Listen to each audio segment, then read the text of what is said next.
Time had They can taken do that dark way money as forever. well, and he's here on this panel in favor of radical transparency. LonerBox is ambiguous about his virtues, and Mercedes is honest and open about their virtues. And I suspect it's because they're an honest-to-God American. Yeah, and you're ugly. Yeah, I mean, Sorry, I'm so back to QT's claim. So we come from like, you know, we come from the place of play dirty as fuck. When I came over here on the left and I saw the shit that you guys get hung up on, and I'm like, oh, that's why we lose. That's why we don't dominate the space. Yeah, I mean, I think like leftists are fun to like hang out with in the gay bars and shit like that. But when it comes to like leading movements, and I don't know what's going on there. I just feel like it's always destructionary. Like we saw like what happened with the UFA tour, where I told Z before it even happened, I was like, hey, I am not joining because you got a bunch of leftists on there and they are going to implode this, and then it imploded, and I was like, told you. And now we've rebuilt it with not conservatives, with the what is it called, liberals. I get confused because there's so many. There's like communists, socialists. I don't know who the fuck is over here, but you're saying, oh, they're going to selectively enforce the contract. Of course. Like, why would they punish Allie O'Brien for telling her friends that she's in chorus? They don't want to do that. They want to use the provisions of the contract to force the behavior they want, to punish behavior that they don't want. Which so is you're conjecture saying, again, look, you're saying, oh, they're putting them in there for no reason, I guess. We signed a contract because we don't care what it says. That's so you did ignore what I said. It's standard, it's bog standard boilerplate NDA to cover yourselves from risks of like legal issues. It's not to do with them forcing them to do anything. You're saying it's standard to not disclose that you're getting paid? Or it's standard you've already taken dark money. It makes sense that you're here to continue defending it so you can get more in the future. You are being shagged by a rare parrot. When we talk about the contract, are you just ignoring me every time I point out to you that just because something has a boilerplate statement about disclosure on a contract, that does not necessarily mean it's going to be used in that way? And when you have every chorus creator why don't you saying, make your points without personal insults? Go ahead.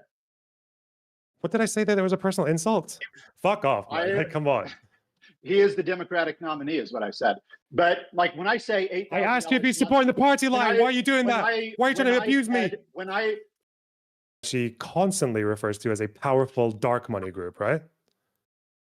Yeah. Hold on. Is that not true? That's not. We're asking if she is giving them positive connotations or not. Yeah. If that's your only example, that's okay. So neutral in other words, she's saying powerful dark money is neutral. Fucking retard. Yeah, sorry. Any serious people want to answer that question? She definitely used the term dark money on purpose, and it does create a different connotation. But as a journalist, she's trying to tell some story, and she has a point of view. This is your win, LonerBox? Well, the dragon has 3 heads. One to be a monarch whose crown will weigh heavy.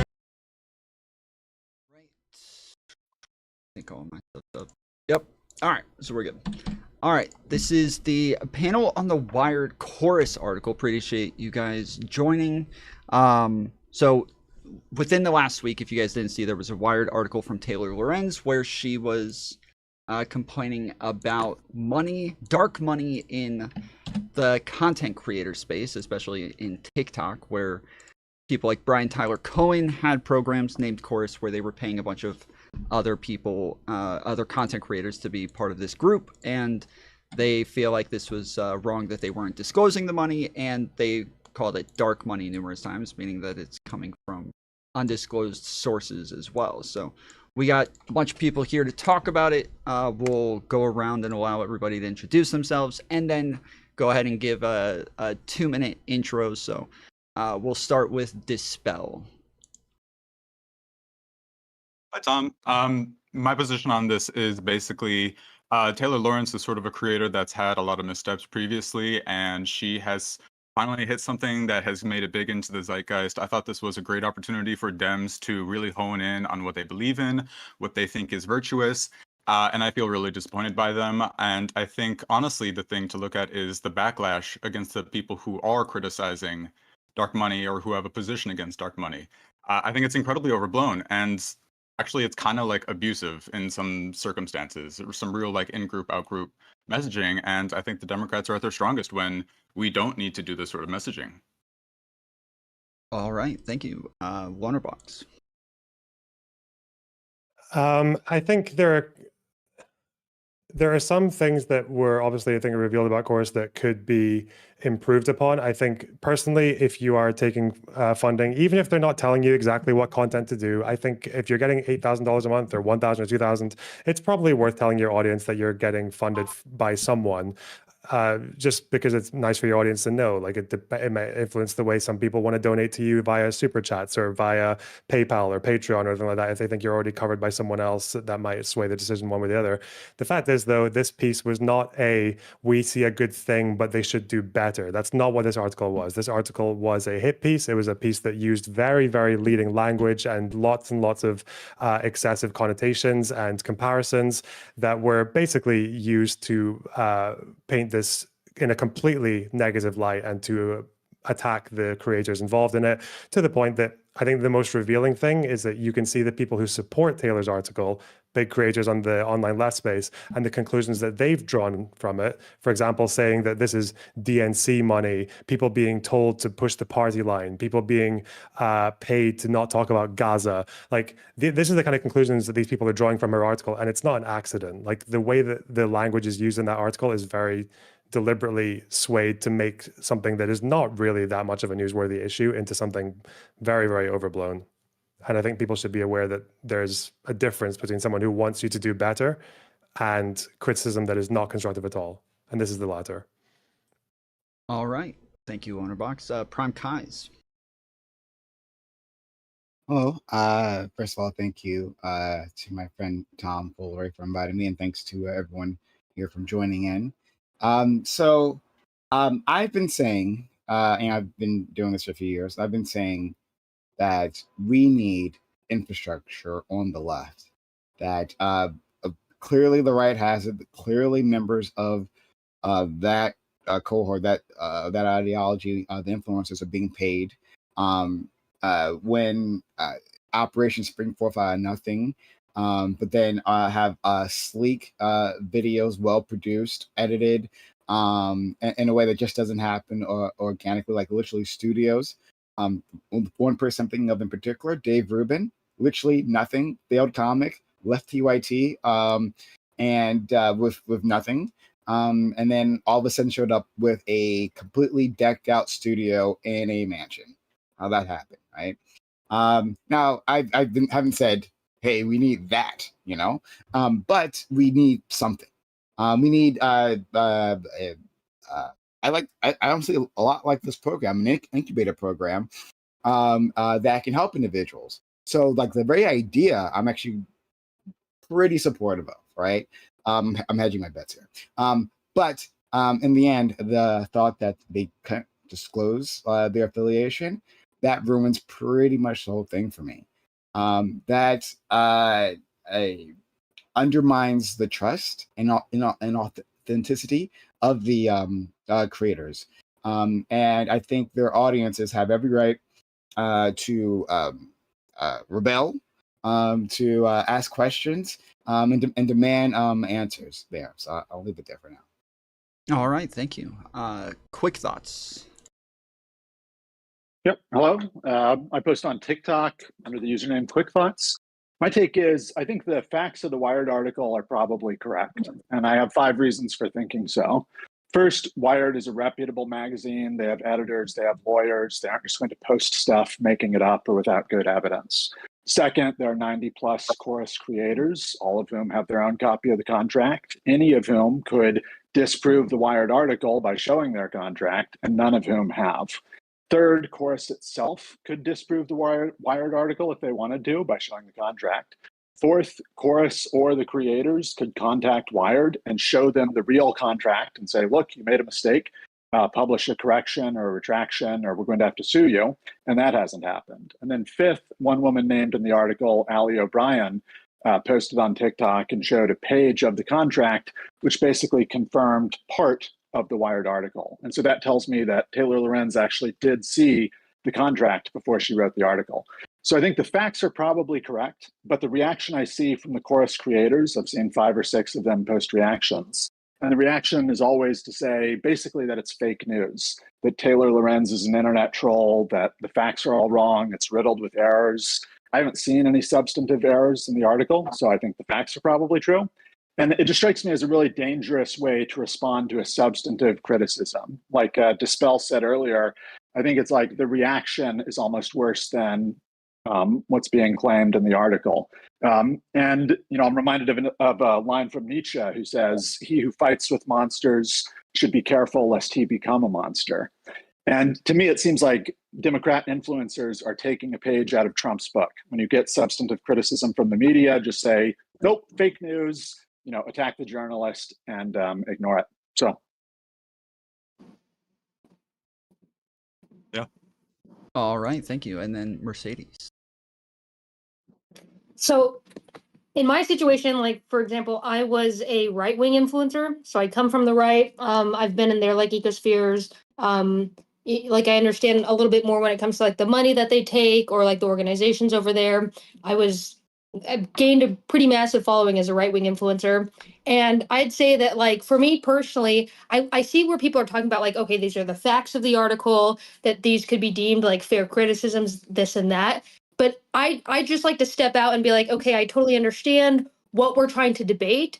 I just don't know if this is the time to do so. Like right now we're going up against Trump. We're going up against this ecosphere. I don't know if you guys have ever seen the bubbles where it's like red and blue, and it seems to be that the red media sphere completely outweighs the blue.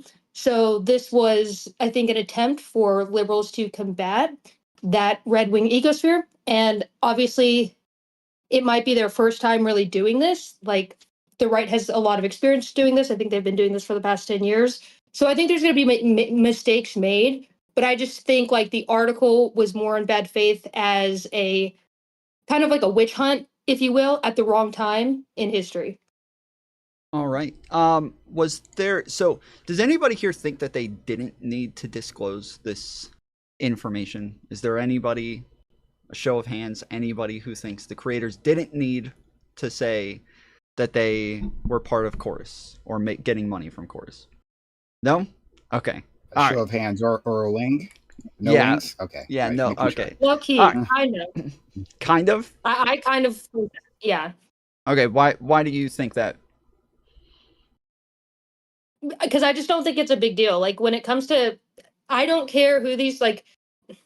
I do care if creators are being paid to say certain things, but as long as you can prove to me that you are not getting paid to say certain things, like these whatever speech or whatever you're supposed to be presenting on social media, as long as like they don't influence exactly what you're saying, I really don't care if people are being funded so that they can quit their jobs and like pursue this full time. Hold on, but how would you know if they didn't disclose, right? How could you make that assessment? Yeah, go ahead. I just feel like that would come out eventually. Like I think that at any degree, like with how you have to wait for a leak. You have to wait for a leak, and then you'll find. So okay, so your plan is that we want to create a system where there are shadowy links between organizations, and then we hope that there is a leak at some point, and then we can assess whether we can trust this individual afterwards. Okay, so for example, what to you, because even if they were getting paid to say certain things, like okay, so I know like I'm pretty sure the DNC sends out these talking points. I don't think they're told they have to report on this or they don't have to report on this, but they send like a general list from what I've heard from someone who's in the DNC. Now, this is a creator, but so like if they get like a general list, even if they were to get some degree of talking points, if they were along the liberal message or if they were along whatever pushes the line on this side, I'm like low key for it, not gonna lie. That's not my objective. Objection. That's not my problem. Objection. Thank you. Thank you so much. But that's not my problem with the issue, right? It's simply that the relationship is not being disclosed and being transparent. You can have a relationship where you are a mouthpiece, right? They can literally parrot you. That's a spokesperson, right? That's what the State Department does, right? That's what the White House, was it Carolyn Levitt or something? What's the White House? That's what she does, right? And that's a fine relationship to have for an organization, right? Even if you're lying, at the very least, we know what your relationship is. So I don't necessarily care about the talking points, just that it's revealed. I know who Karen Lovett works for, right? I know who any spokesperson works for. But when you hide it and pretend you are otherwise, that's the issue. Well, we're talking about, just to be clear, are we talking about saying that they were paid or saying that they were with Chorus? Because lots of these creators showed quite clearly that they were with Chorus on their own content. Oh, being paid. I mean, they were all paid, right? Sure, of course. They were all paid. Right? I'm not sure. They all we right? we agree that they did disclose. It seems to be that plenty of them disclosed I mean, that they were doing things with some Chorus, of them right? may have disclosed. Some of them may have. Well, not may have. They were relationship. disclosing. Yeah. Yeah. Okay, I mean, so some of them disclosed, but we don't know. Yeah, we don't know how many of them disclosed. I don't think we have a ratio. Some of them didn't disclose, I believe. And then I'm not sure how many of them disclosed that they were getting paid. And I think the paid relationship does change things a lot. Like there's a big difference between, I listen to the messages that the DNC wants me to say, and the DNC pays me $8,000. And I know that my hope of continuing to receive $8,000 a month is kind of resting on what exactly I'm saying on social media. Yeah, so, well, first of all, the DNC doesn't pay them. This isn't DNC money. I was using that as an example, Okay. but there's a difference between that. And I think Chorus probably is connected to the DNC. So, for example, like there's a Chorus DNC chair forum where Brian Taylor Cohen says that like the purpose of Chorus is to fund the next generation of Democratic influencer. So it's not like a crazy example I was giving or a crazy. Yeah, I mean, metaphor. the Venn diagram isn't like a circle, right? There's going to be like a sort of merger between the two. But problem with what you're saying, Mercedes, is that we have a problem with you saying, yeah, I don't mind disclosing anything. We shouldn't be disclosing anything. But what Chorus did was they followed the law according to official disclosures. But the problem is we want to see virtue in your decisions, and that virtue isn't that people need transparency and honesty from the Democratic Party. It's the virtue you're showing is we're just going to use the same systems that Donald Trump does because we're benefiting from it right now. And actually, content creators like you who are paid to be on public forums are getting the same sort of incentive, right? It's slightly different, but it's going to sway you. Wait, like getting paid from who? I mean, I don't know your funding sources. I haven't really. Oh no, I don't get paid from no one. But right, Yeah. if you're an organization taking money from individuals or from institutions, I think that people deserve to know where that money is coming from, what their intentions are, and what sort of checks there are on the person, on the mentee-mentor relationship.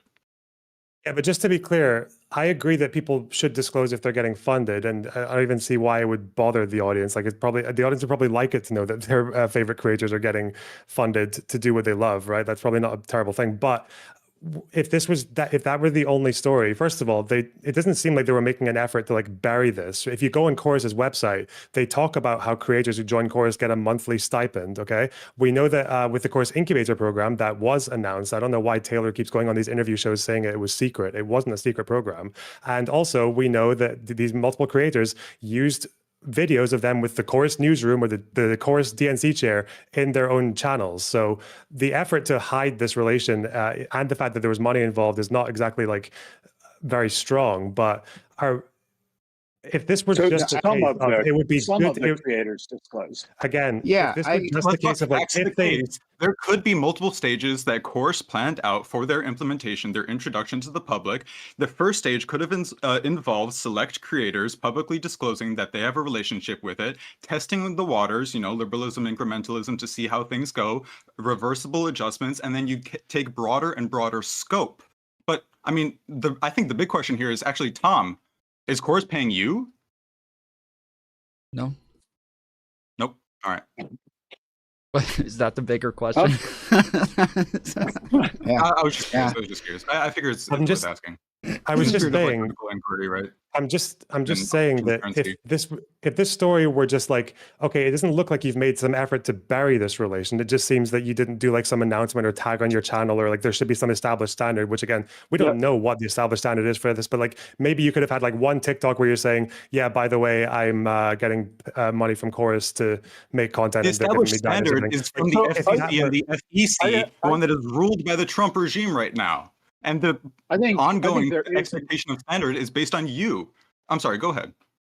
Yeah, I'm just saying that if this were the only issue, this Hold would on, have a massive story. What LonerBox finish, because he he had a couple of times where he was interrupted. So LonerBox finish, and then quick thoughts. Again, if this were just like, you don't legally have to say that you're getting paid, it didn't seem like you were trying to bury it, but it would have been better if you did do better going. That's not really the story that's come out from this. That's not the implication of Taylor's article either. We all agree with that, right? So I think there is like an effort to hide the program. So on the Chorus website, on their FAQ, will I be publicly listed as a Chorus creator? They say no. They say we also ask Chorus members to refrain from discussing other creators in the program. From the Wired article, it tells you you can't criticize other Chorus members. You can't talk about sources of funding. You can't say that you're being paid by Chorus without prior consent. So like there is clearly an effort to conceal it. I think it's fair to call it secretive. That's not an effort to, nothing again, you said was an effort to conceal. Okay, telling people not to disclose is an effort to conceal. Definitely not. No, it's not. No, it's not. It's definitely not in line with a value system that's radical. Hold on, let quick thoughts finish. We also ask, saying explicitly, we also ask Chorus members to refrain from discussing other creators. I think that's also an effort to conceal. And then I'd also say that Brian Taylor Cohen, again at the Chorus DNC forum, he mentioned that Chorus is not a front-facing media organization. It's more of a back-end engine to raise up new democratic content creators. So again, it's like there is some effort to conceal. They aren't trying to be upfront about it. That's why they require you to get prior consent to divulge that you're in the program and being paid.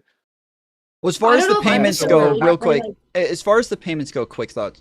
If the website and like Brian Tyler Cohen already announced the Chorus program and they do say that they're paying content creators, and then content creators might say that they're part of the Chorus program, but they don't say that they're getting paid. Do you consider this equivalent? Like they say, I'm part of Chorus. Chorus says we're paying content creators. They don't actually say I'm being paid. Is that? I think people who have disclosed that they're part of Chorus basically haven't done anything wrong. And I don't think it's like such a huge deal even. Like maybe it's a little bad, you should have disclosed, I'd prefer it if you disclosed, and I'd really prefer to hear your reasons why you chose not to disclose. But like I was saying at the start, what I think is the big story or the big issue is that rather than react to what seems like a factual article from Wired and Taylor Lorenz, the content creators just say, no, it's fake news, it's riddled with lies or inaccuracies, it's slander and so on. So again, I don't have a huge problem with left-wing creators taking money from a left-wing organization. It would be better if they disclosed it. Some of them did disclose it. That's great. My problem is with their reaction to it. Okay, Mercedes. So, I guess I have a bit of disagreement there. Then because it's not simply disclosing that I've been working with Chorus. It's also should be like, hey, I'm being paid, right? Like so. I worked with the organization Progressive Victory like years ago, and I did 2 streams with them. One was like a fundraising thing, and the other one was like a messaging thing. I think it was a while ago. In any case, during those streams, I like put like their assets, like their signs, like all over, right? And then in the description is the title, but sponsored by Progressive Victory. There was no secret. That's what was going on, right? And what'd you say? Did you feel proud to hold those titles at the time, like to put the banners out, the advertising? Yeah, I'm ashamed. I'm not proud is the word, but like it wasn't nothing shameful about it. I liked the organization, I liked what they were trying to do. So yeah, not an issue. So anyway, I put all that up, and I think that.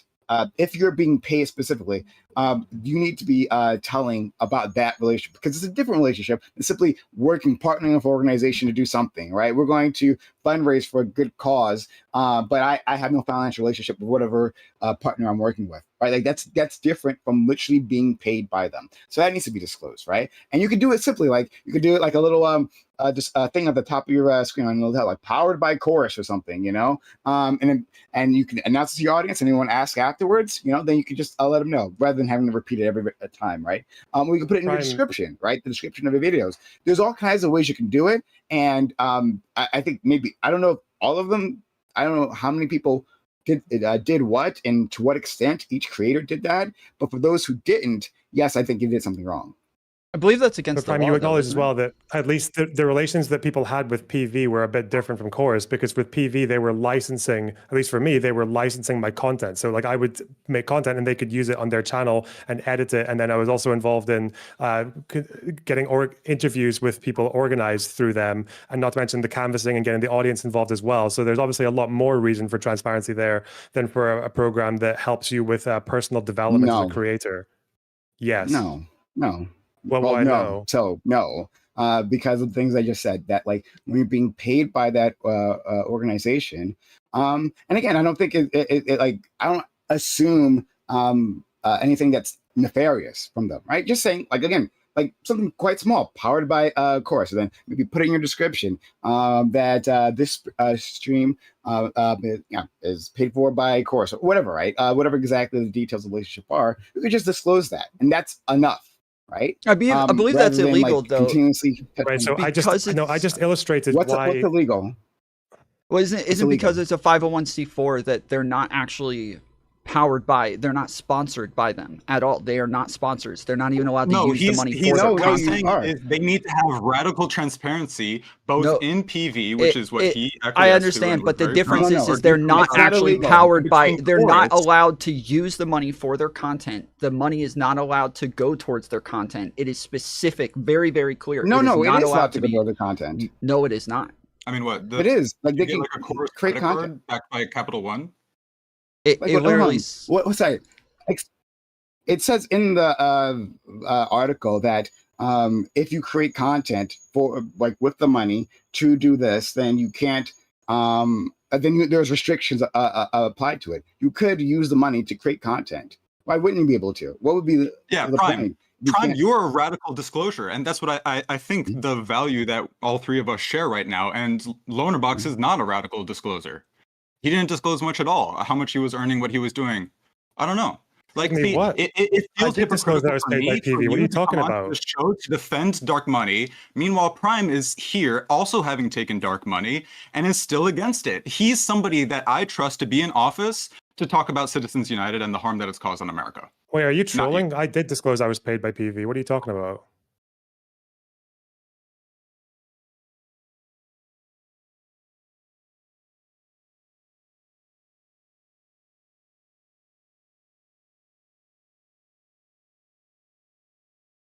So Xander Hall is working with Progressive Victory, which I think is Browner Woo's. Is Xander Hall working with Progressive Victory? Am I going to see him when I go down there? Am I going to go canvassing with Xander Hall? I'd be based. Now that you got that PV, I don't have PV back. What are you talking about? I was unpaid. I was paid in exposure. Right. I'm doing something a bit different today. Progressive Victory have hooked me up with someone to interview about Biden's election prospects. And I's first time canvassing, and we were grateful to get the opportunity to learn more about grassroots politics from the helpful and knowledgeable folks at Progressive Victory. As an arm of Progressive Victory. Listen, you guys, hey, I'm talking slimy cunt. Give me a roster of all the paid Progressive Victory creators, and I'm happy to come on and chat. I don't think there's any Progressive Victory creator who is denied being paid by Progressive Victory. Everyone in the roster has acknowledged it. Everyone, I don't even, would you call it a roster?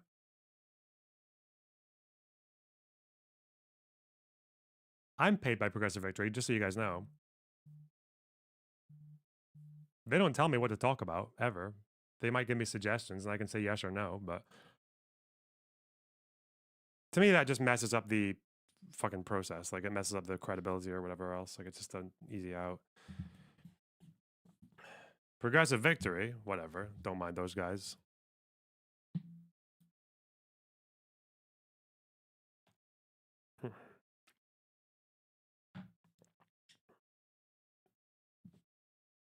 Because it's not like being paid to be a progressive is a bit different from being paid to be like for a particular country.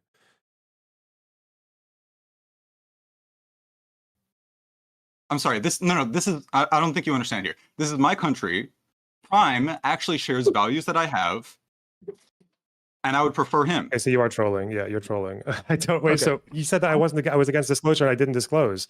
I did disclose that I work with PV, that I was being paid by them while I was being No, paid the by difference them. between you and Prime is his I'm not virtues American? align with radical transparency. I'm just saying that Am I them the only one not who just, like, disclosing doesn't what go happened with an incubator program is not like a massive newsworthy ground-shaking story. It's not a big deal. Like, if you want to do that, I told you, I agree that they should have said that they were paid, but that's like, again, you would probably want to advocate for a change in the law then, so to make sure that people have to do that across the board. Because a lot of the people in chorus might have been thinking, well, other people aren't obligated to do this. Like, why would I be?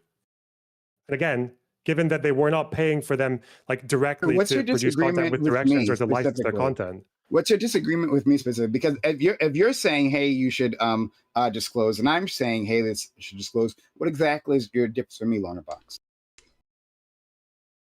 My disagreement with, hang on, my disagreement with you seems to be that I don't think that's the only issue. It doesn't seem like you're just saying, oh, I think they should just disclose and they should do a bit better on that. That doesn't seem to be the issue that you have. I think you're no. That's the only issue I brought up. That's the only thing I've said up till now. Is that hey, you should. Well, it's also the kind of being abusive reaction from liberals to this towards leftists who are critical. And the great thing about the left is that we internally critique. We have rational capabilities to analyze two arguments against each other. And the problem is we're just seeing, people taking money from sources, they don't really know or can like sort of explain what's going on. There's all this money sloshing around, and we want the Democrats to be transparent about what's going on. Wait, and sorry, I just remembered. Funded by the Democrats, there's people associated with the Democrats or aligned with liberal values. I mean, Mercedes doesn't even believe in disclosing at all.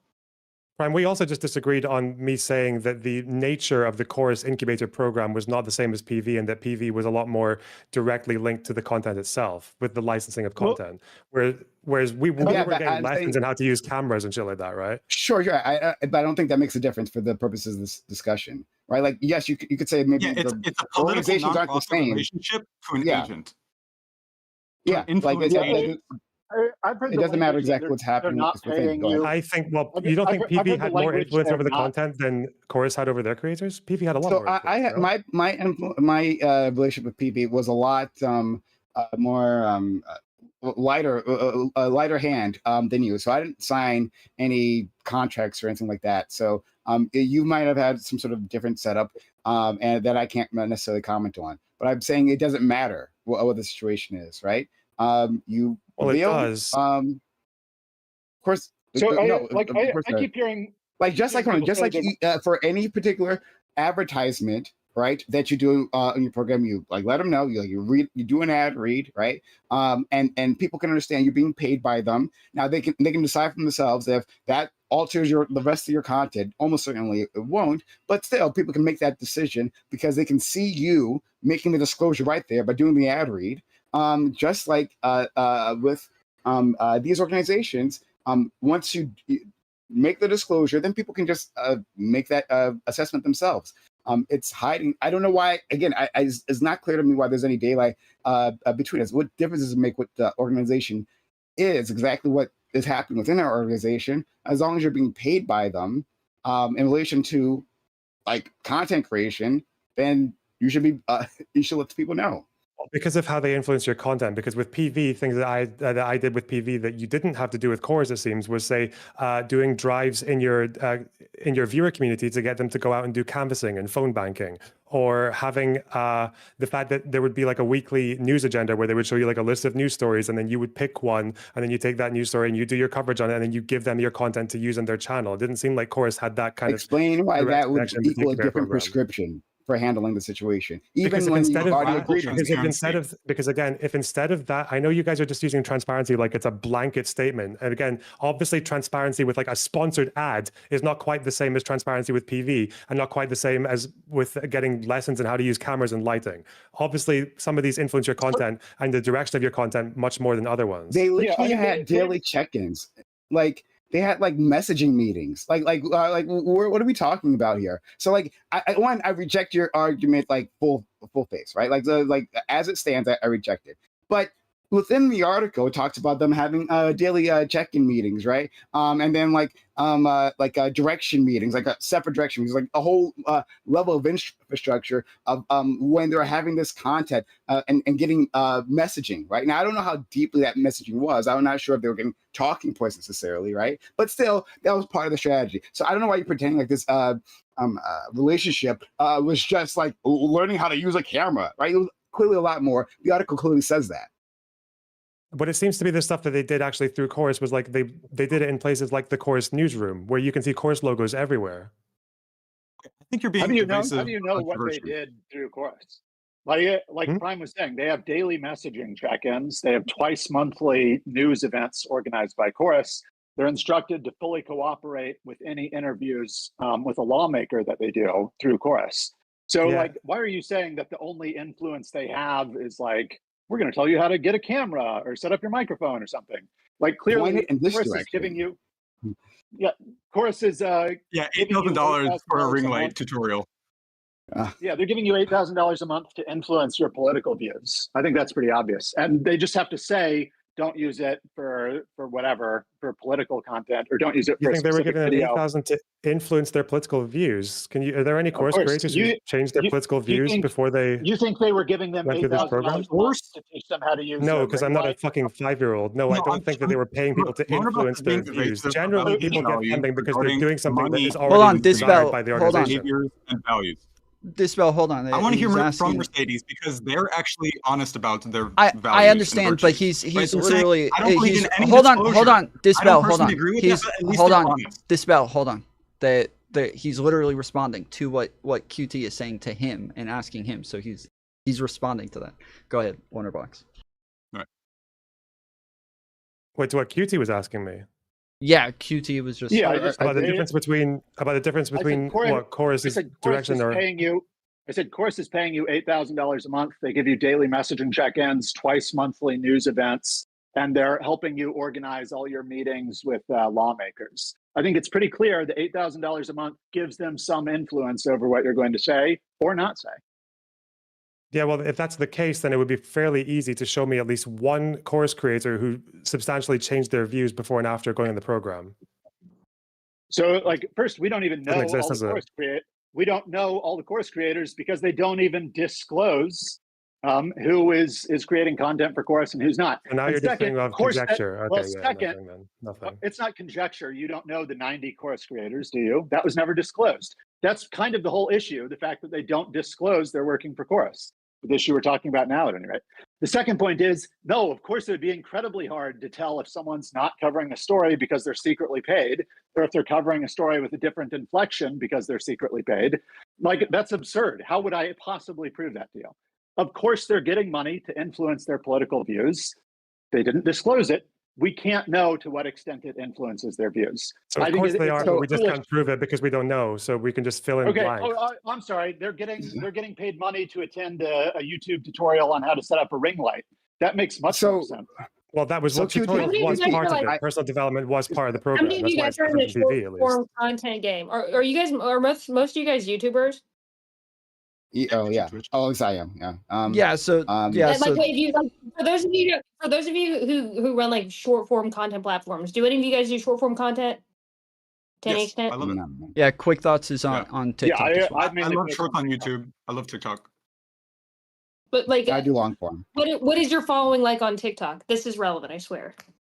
Oh, I don't actually try and post on TikTok. I just enjoy sort of the art of. Yeah, so they're not just teaching them ring light tutorials. I think, to me, from what I see going on here, it seems as if these people are trying to get these people to dominate these short form media spaces. I don't even think half of these people, I think they do have some tutorial over on YouTube, but I feel like most of what they're trying to get these people to do is go viral on these short form content platforms, which is definitely more than just organizing a ring light. But I'd argue that if we don't have any proof that these people have been told that they can say this or can't say this, they're supposed to say this or not supposed to say this, I don't think we can just assume that, oh, the $8,000, it could have influenced what they chose to say and how they chose to say it. If we don't have any proof, I just don't think we can say that. I do believe that most of this is trying to teach content creators how to up their content game so that they can actually hit like these short form algorithms right. And then like if I show up and give you $8,000 every month and I say, hey, here are the things, you know, I'm interested in, like, of course that's going to influence whether you talk about the things I'm interested in or not. Yeah, but I just I'm giving you money. You want me to continue giving you money. Do we have any proof that Chorus is telling these people what they can and can't? Because I think $8,000 to teach I don't even people, think he's making that claim. I don't think he's making that claim. I believe he's currently just saying that it's going to have some sort of influence, which is probably true, but he's not saying that they're actually telling them what they can or can't talk about. So he's saying that like if they pick a bunch of liberal content creators, they know that if all of a sudden they start saying that they're in MAGA and they love MAGA, that they're probably going to drop them from the program. Well, yeah, I mean, I'd assume as such, but like, but to me, like, that's just not a problem. Like, as long as people are being told, like, you have to report on this story and you can't report on this story, and it like goes into the liberal ecosphere to some degree, like, I don't even care if it's like moderate to liberal at this point, as long as it's not shilling for Republicans. I just don't give a fuck. And to me, I'm like, okay, $8,000 is well worth it to teach these people how to go viral and build up an ecosphere. I just think of it this way. It's like, if you have a problem with how this is supposed to be presented, I believe like go change the laws so that Republicans are forced to fall under the same umbrella as everyone else. Because right now, like, busting out videos and like the bottom of it says sponsored by Chorus or powered by Chorus, I think that looks gay as fuck personally. And I also think that people, especially conservatives, they'll look at that shit and they'll be like, yeah, we're definitely not coming over here. All these people are paid shills, like, because they can't functionally understand that their side is paid shills as well. They don't believe it because those people never fucking disclose it.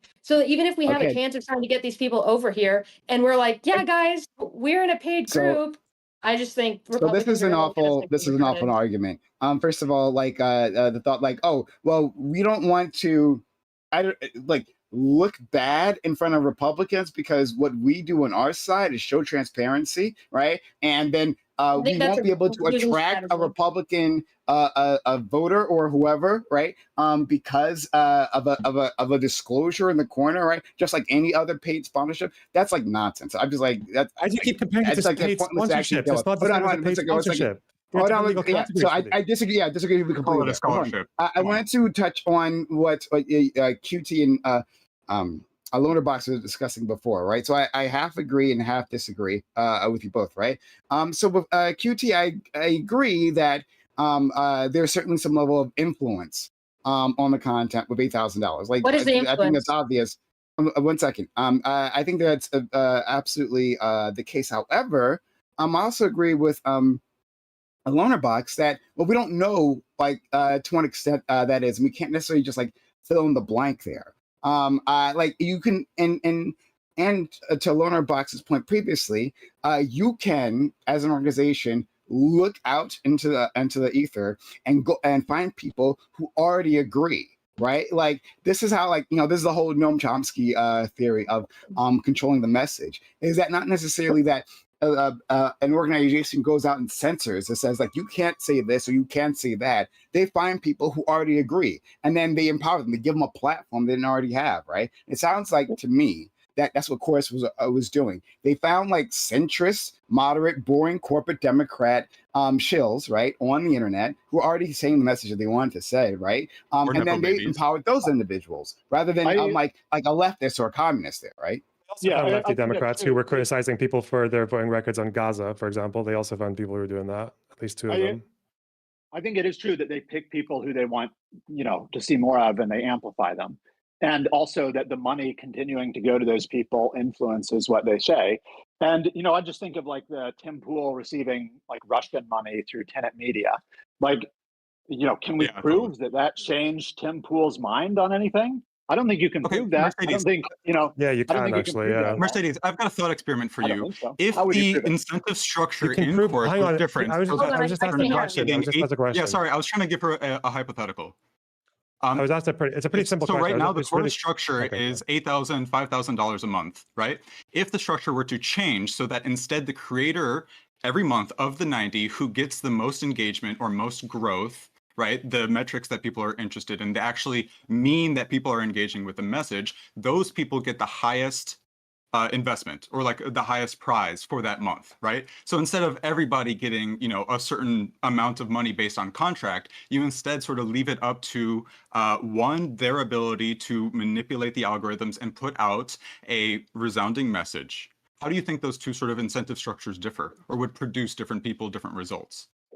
I don't give a fuck if you're gonna give people more money based off of their performance, so be it. I mean, I'm totally down for that. If someone can work the TikTok algorithm harder than someone else, then I agree. Like if you get a bunch of liberals in a room and they have liberal ideologies and they push liberal ideologies together, it's like a liberal organization to like expand liberal ecospheres. I really don't give a shit. And if there's a top performer who's like, hey, I understand the TikTok algorithm like the back of my hand, and they're performing better and teaching people better and getting people's accounts to grow even more, sure, pay them more. I think they're worth more. And as long as they're spouting the liberal message and not going hyper woke or hyper fucking fascist and going over to the right, like I just don't give a shit. As long as they say center to liberal, I don't. We had a panel of what, like 14 people circle jerking over inside the liberal tent, fantasizing over who belongs inside the tent and who doesn't belong, right? Because this discussion is also about how should we cover people who are to the left of us being you liberals? How should we cover them? Should we kick certain people out? And honestly, the backlash against leftists has been kind of abusive. Hutch is literally on the warpath. He is painting himself with paint for war paint and saying that he's at war. This is crazy. Against like leftists? Yeah. I mean, even like, the bog standard calling for her to be sued for defamation, I think it's ridiculous. Yeah. And the content creators have a responsibility to like put their opinion saying like, hey, no, I don't think we should sue Taylor Lawrence. I think her hit piece was like extravagant and outrageous and it's really riled people up, but I don't think it merits being sued. But that's not happening with liberals. Liberals are not saying that. Yeah, I mean, I think leftists we start to make some progress and then they're like, hold on, analysis paralysis here. We're going to tear the whole thing down. And it's like, wait, we're like not even competing when it comes to any of the sphere that they hold in media. So at this point, I mean, I understand the war paint. I'd probably buy a little panel of it and put it on my face too.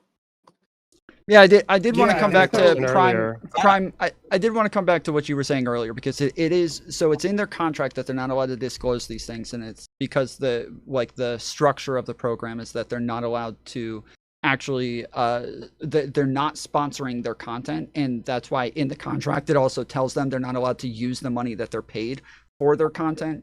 And so there's specific parts where it would be sponsored where they go through like the newsroom and crap like that, and that they would have to disclose it then, but that that's why also it seems as though part of the contract is that they're not allowed to disclose course without getting permission first, because they have to go over how they have to disclose. Yeah.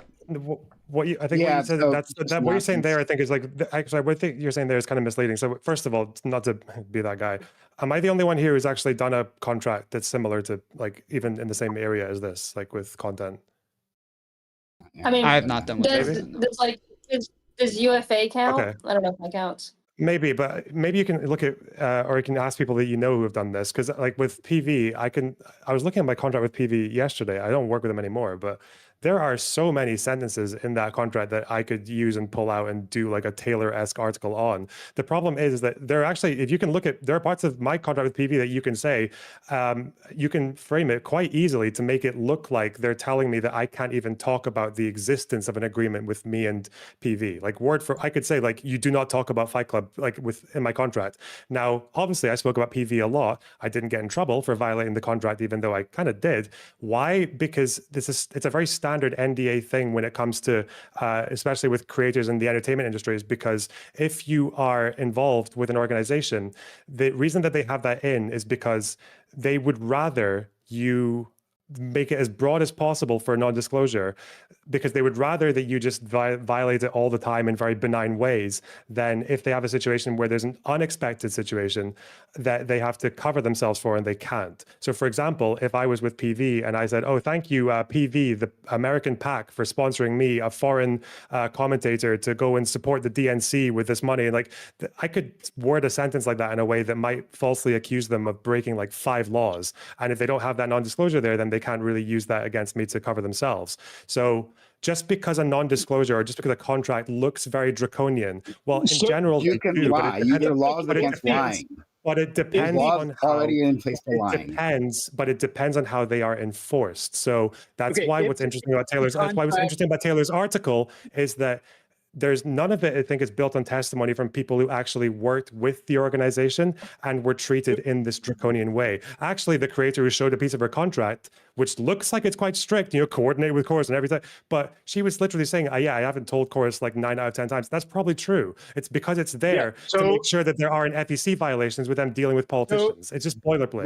One, if the quotes from the contract or the references to the contract in the Wired article were non-representative, then anyone in Chorus or Chorus itself could reveal the full contract and explain how those quotes are non-representative.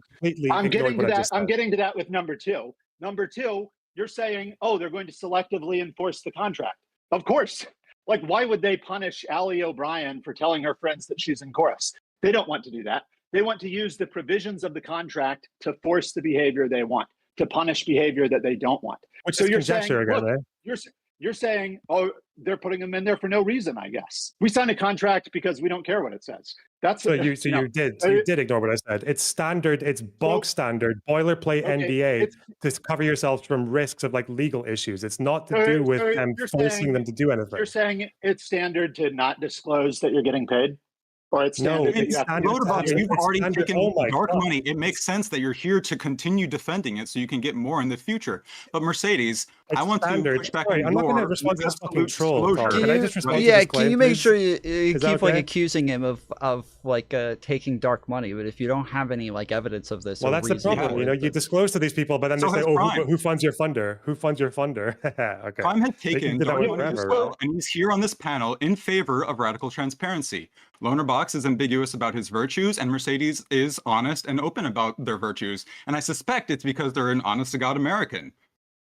Yeah, and you're ugly. Yeah, I mean, sorry. So back to QT's claim. So we come from like, we come from the place of play dirty as fuck. When I came over here on the left and I saw the shit that you guys get hung up on, and I'm like, oh, that's why we lose. That's why we don't dominate the space. Because I just like watch these conversations that the left be having, and I'm like, it's like you guys sit there on the bleachers talking about the football game while the Republicans are actually like playing the football game, and they're touchdown, and I'm just like, oh.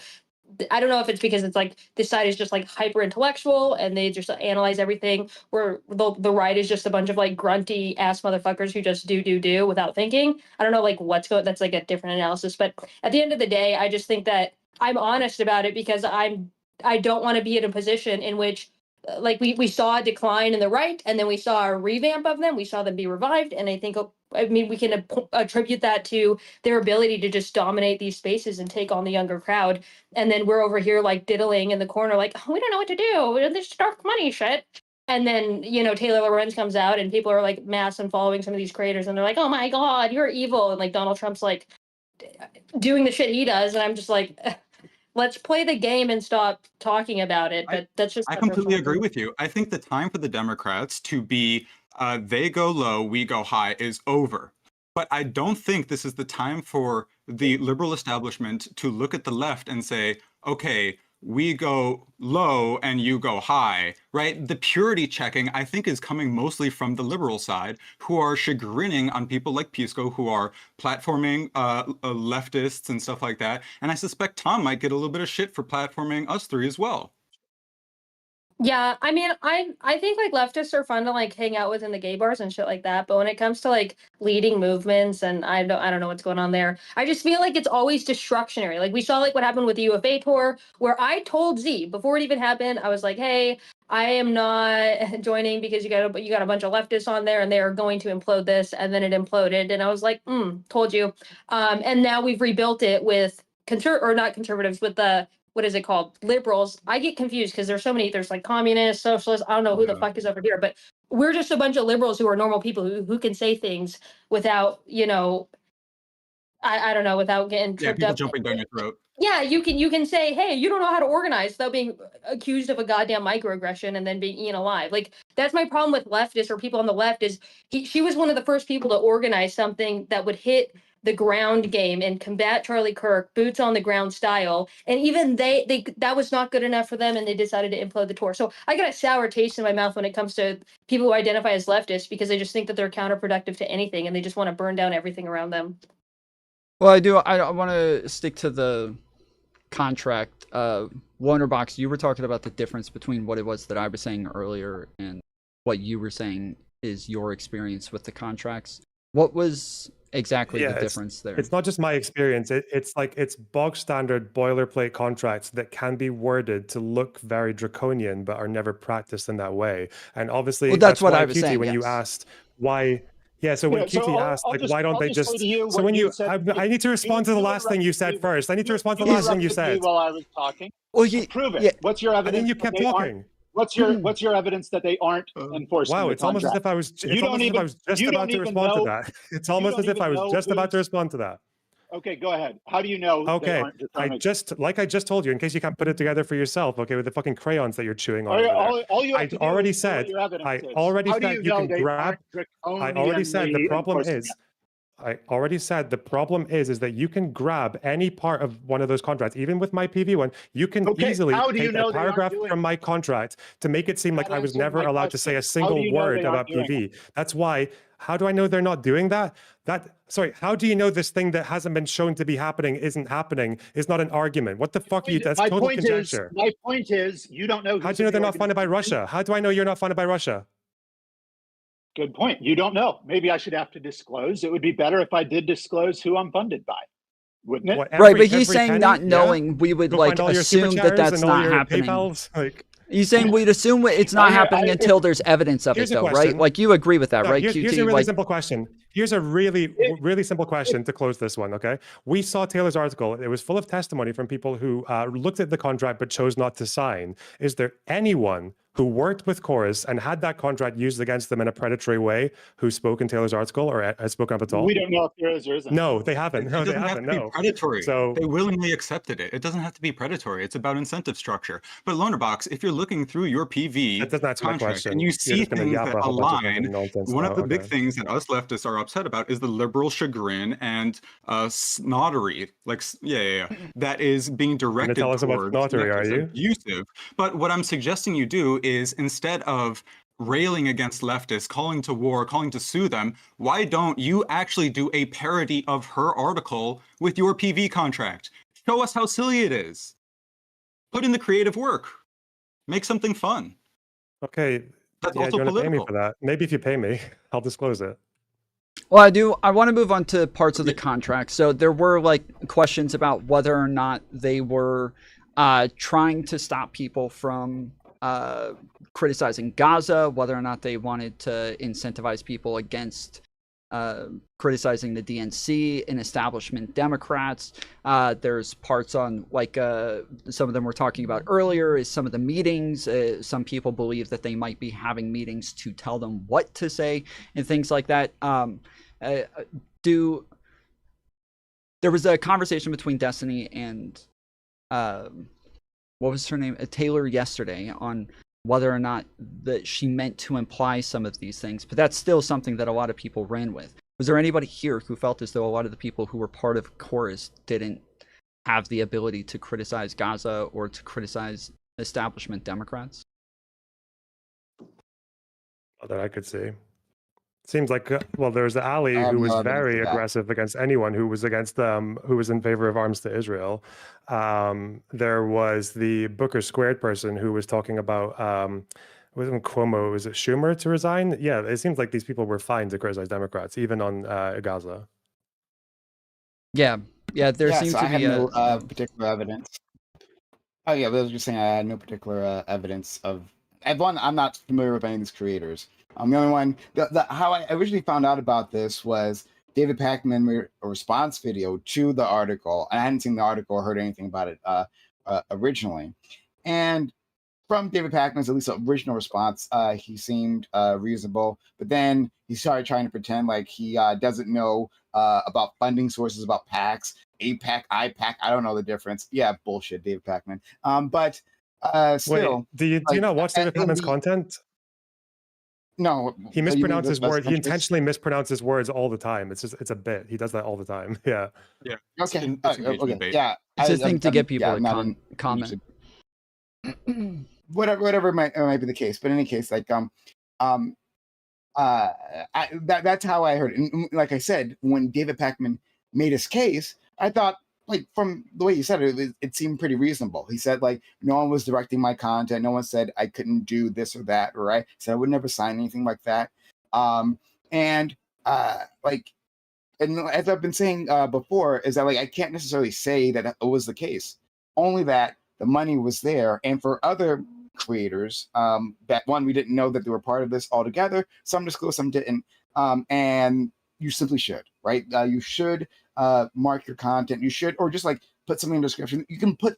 There's lots of ways you can be flexible about this, right? While having consistent disclosure, it's not that hard, and it's weird to get pushback on that at all. It's also very descriptive of your values.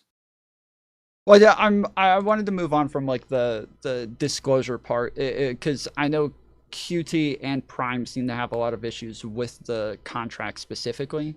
So quick thoughts. Did you want to get into some of that?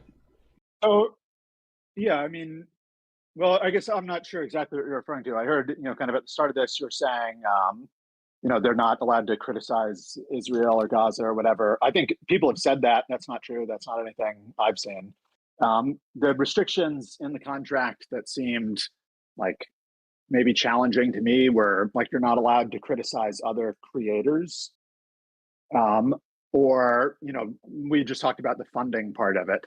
The fact that you have to funnel your interviews through the Chorus newsroom or through Chorus. And then the fact that Chorus can ask you to correct or remove any content that you create at a Chorus organized event. And you're asked to attend 2 Chorus organized events a month.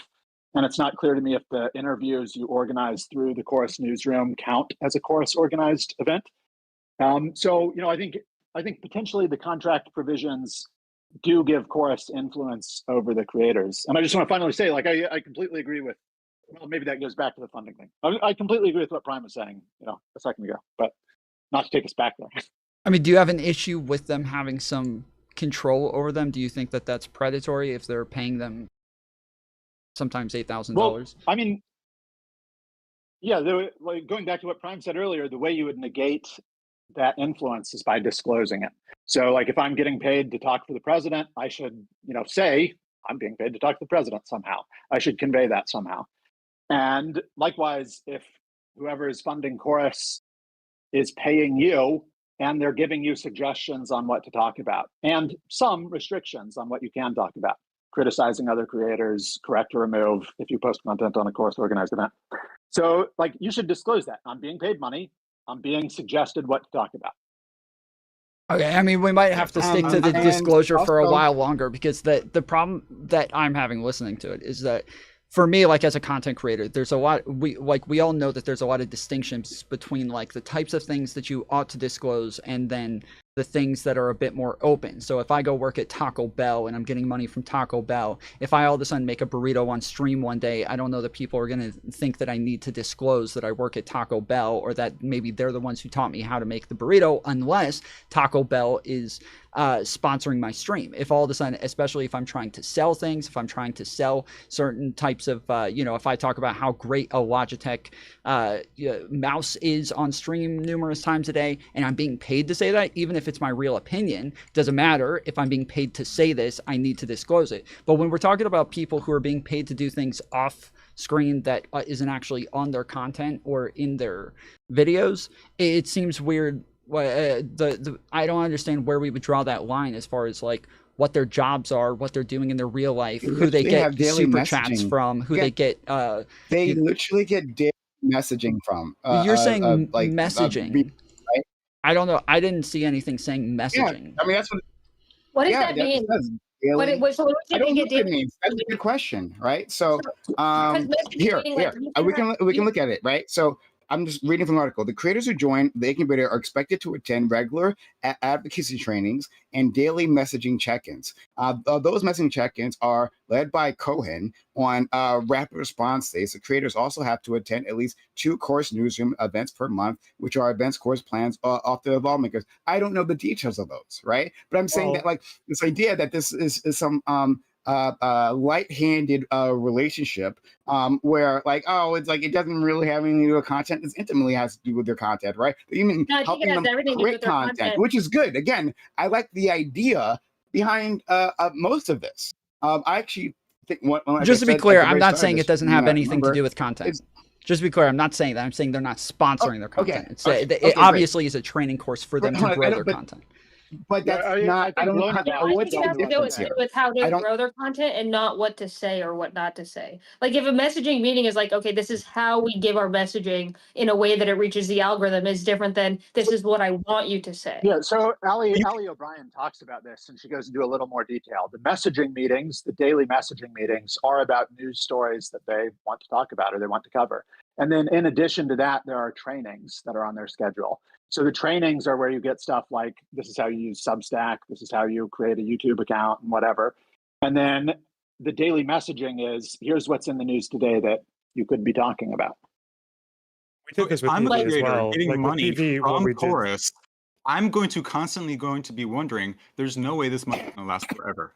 And I'm going to be thinking to myself, under what conditions will this money stop? It might be we leave amicably with Chorus. It might be something that I say that they don't like and they just don't tell me. So I ask you again, Mercedes, how about this alternative incentive structure where instead of just bestowing awards onto people because they're people, which is rife with nepotism and black boxery and opaque rules and red tape, how about we just award the content creators who are the most ambitious and also get the best growth and results?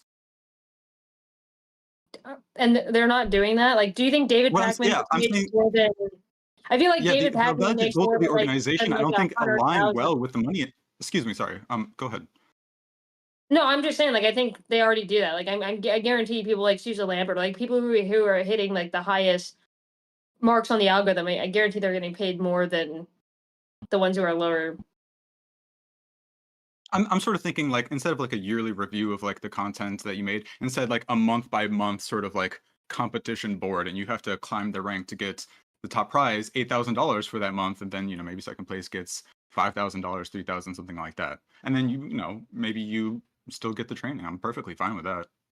Just coming back to the question on those weekly or the daily check-ins with the new stuff.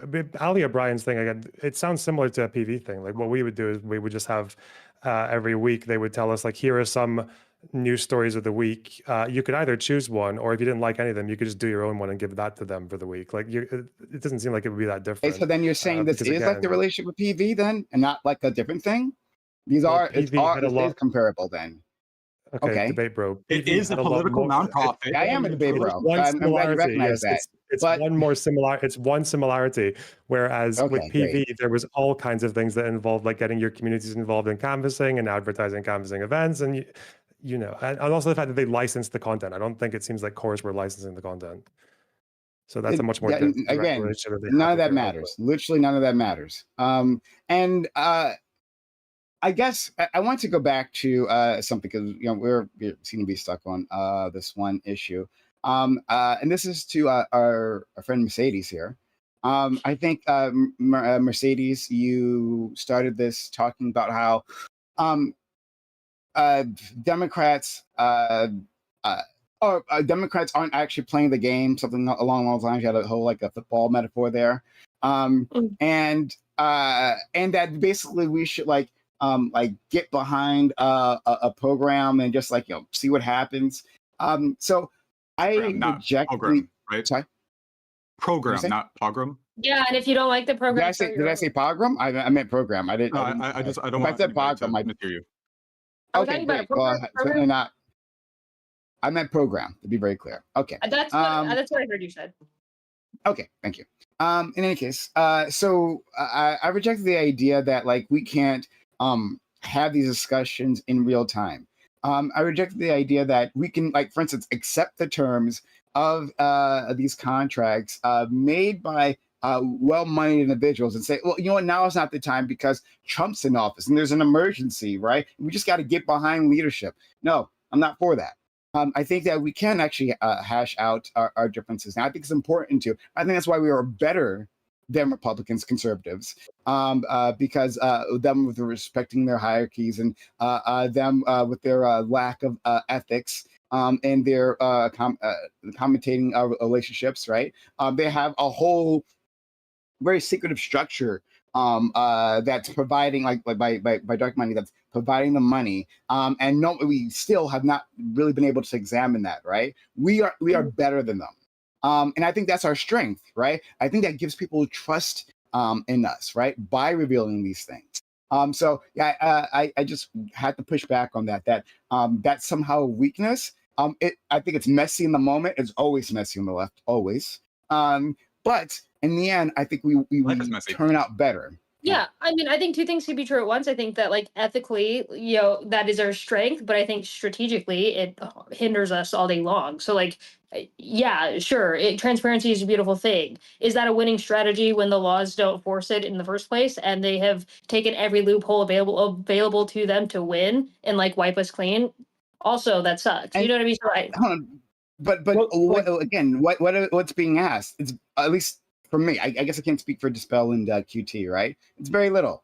Just say with, like, do the organization, right? For me, right? Again, I'm fine with the organization as it stands. I keep saying I want more infrastructure for the left, and I think a lot of what this stands for is great.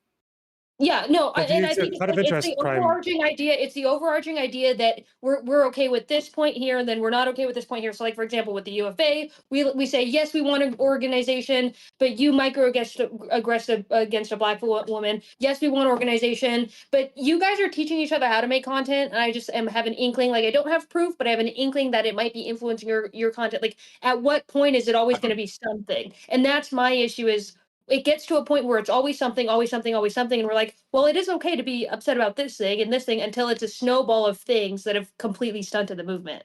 Commentary, like, as we stand, like, this industry is brand new. Like, brand new in history, right? Like this Twitch, YouTube, TikTok, like, conglomerate thing that we're creating has never been created before. This is not like journalism, which has like 100 years of content behind it, right? Of experiences, of news and practice and ethics, right?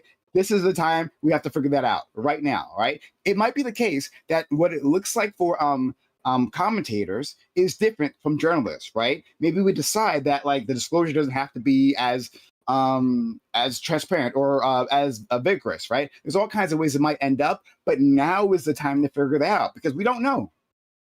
Yeah, I mean, I think they use the lack of transparency to their advantage. It's like when we talk about, like, journalism, their journalism and their creators are so in sync. Their whole ecosphere is so in sync that they all know what each other's doing at all times. They all know what they should report on, what they shouldn't report on. It's so tight knit that even Fox News didn't even say anything about the Epstein, meeting outside the White House yesterday. And I think, like, on the left, we're always over analyzing and picking every single thing apart and trying to separate everything and not becoming one unified force against Republicans. That it's just like hindering us.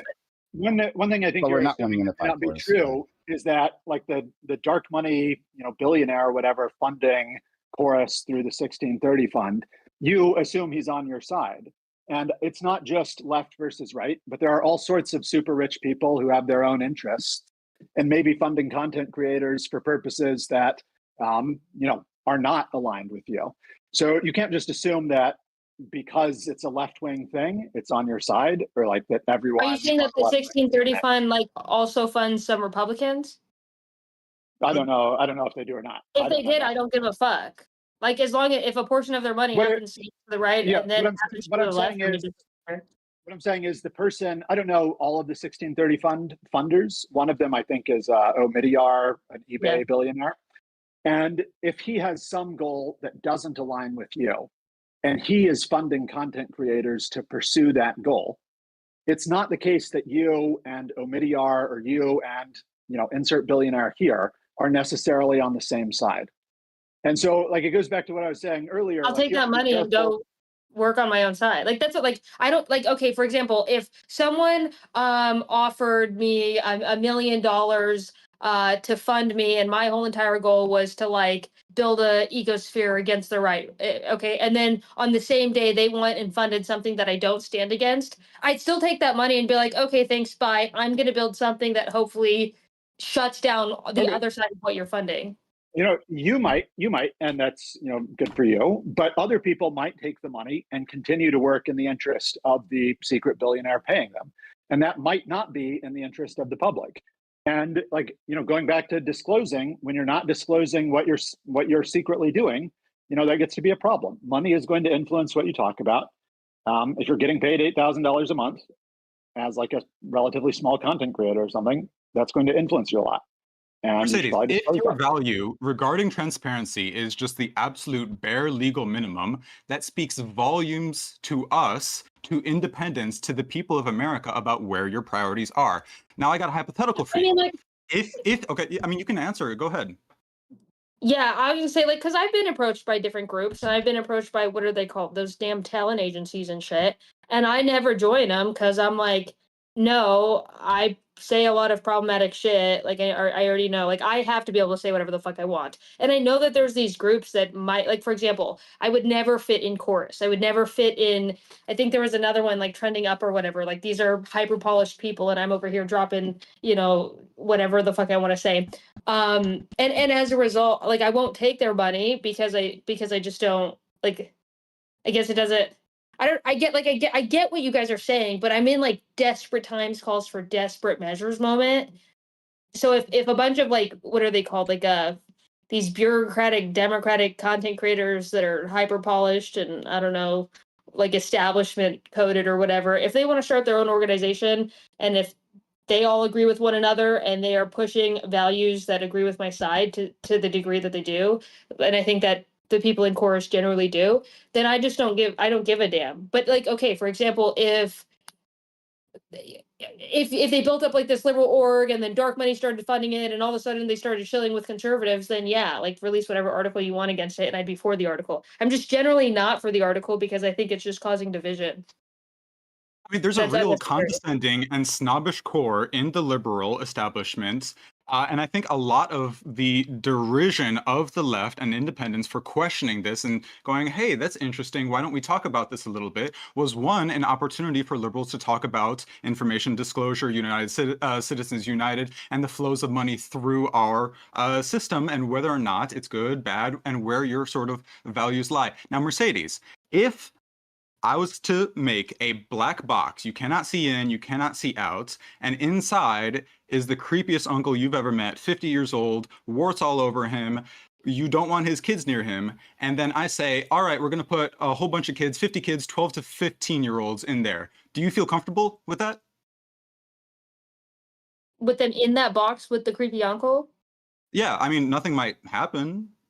They might come out just fine, but you don't know.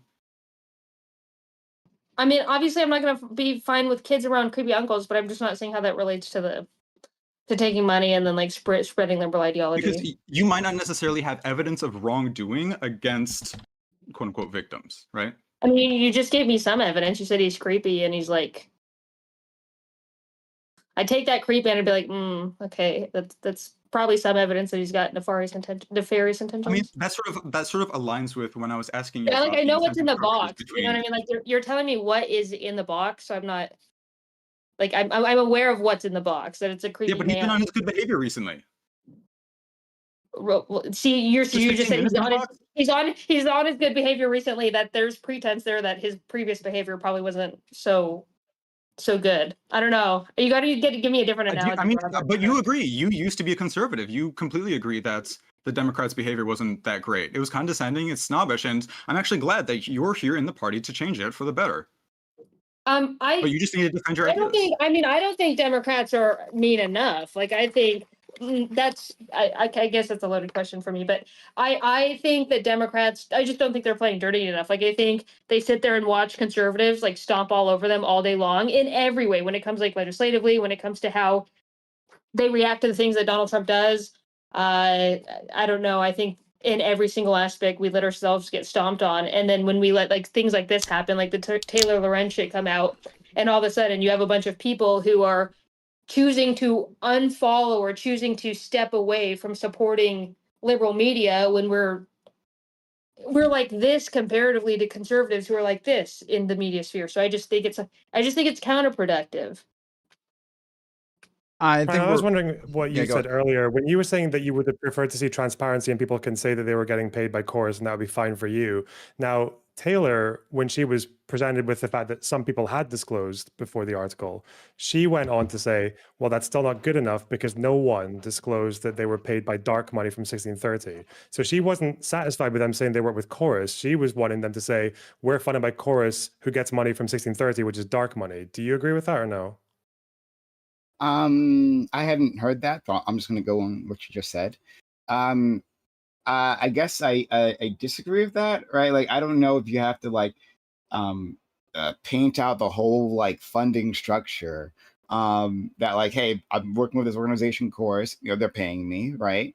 And then you should be able to identify where the conflict like if the money is coming from, yeah, there could be an argument, right? Like if it turned out like a Chorus is like a front group, right? And it's like a it's a shell corporation or something, meaning to hide that, oh, actually, you know, you're working for like the Nazi Party of America or something. I don't know. I could see maybe some sort of argument there, but at least for now, I think just disclosing Chorus will be fine. Wait, but if it turned out that the Nazi Party of America was funding 1630, which was funding Chorus, why would that affect Chorus? We've been talking about incentive structure this entire time.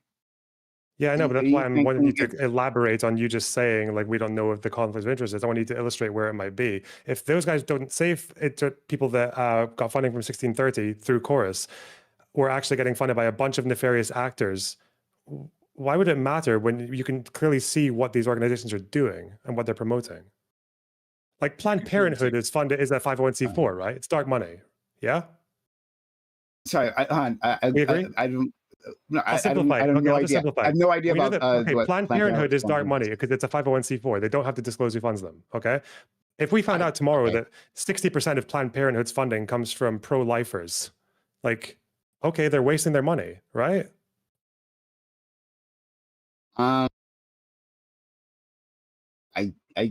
I guess. But hold on.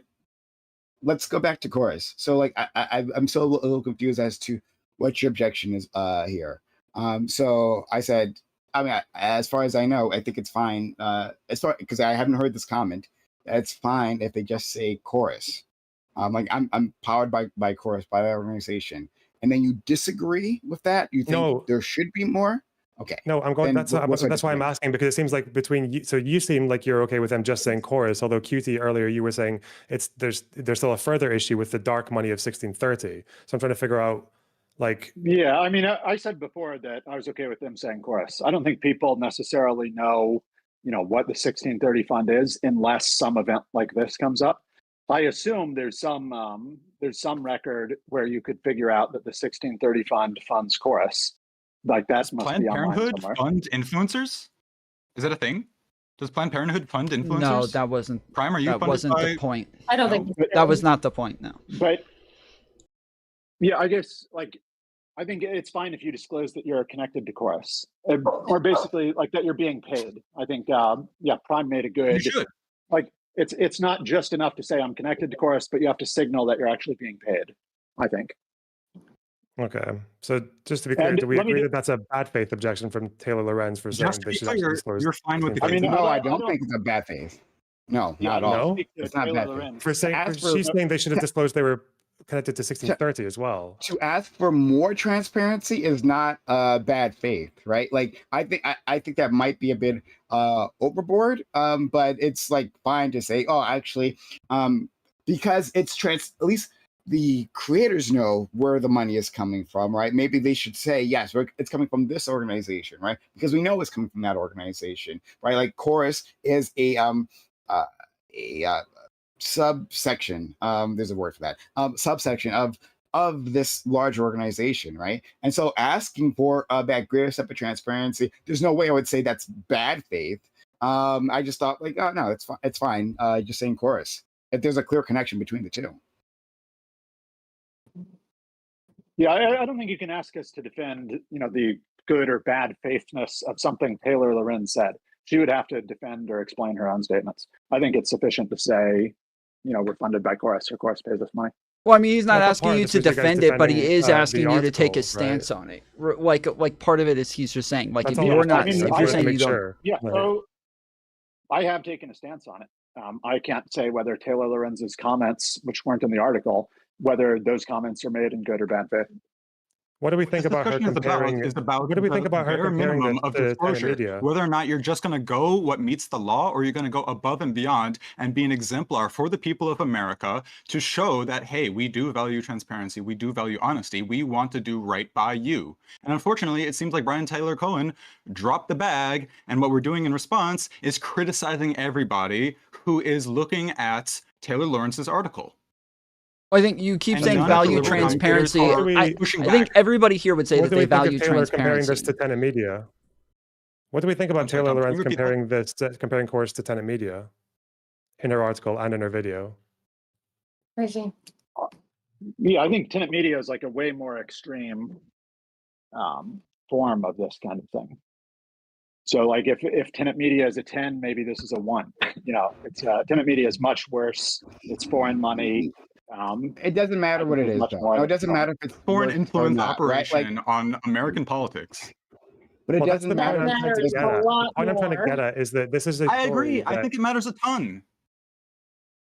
That's the point I'm trying to get at. The point I'm trying to get at is that compared to Tenet being a 10, this is like probably less than like 0.1 or something, or compared to Tenet Media. It doesn't matter what it is. You can make that assessment afterwards. We can make the assessment after. The difference is that Mercedes is actually helping us pay for the B2 fleet. You think those things pay for themselves? What?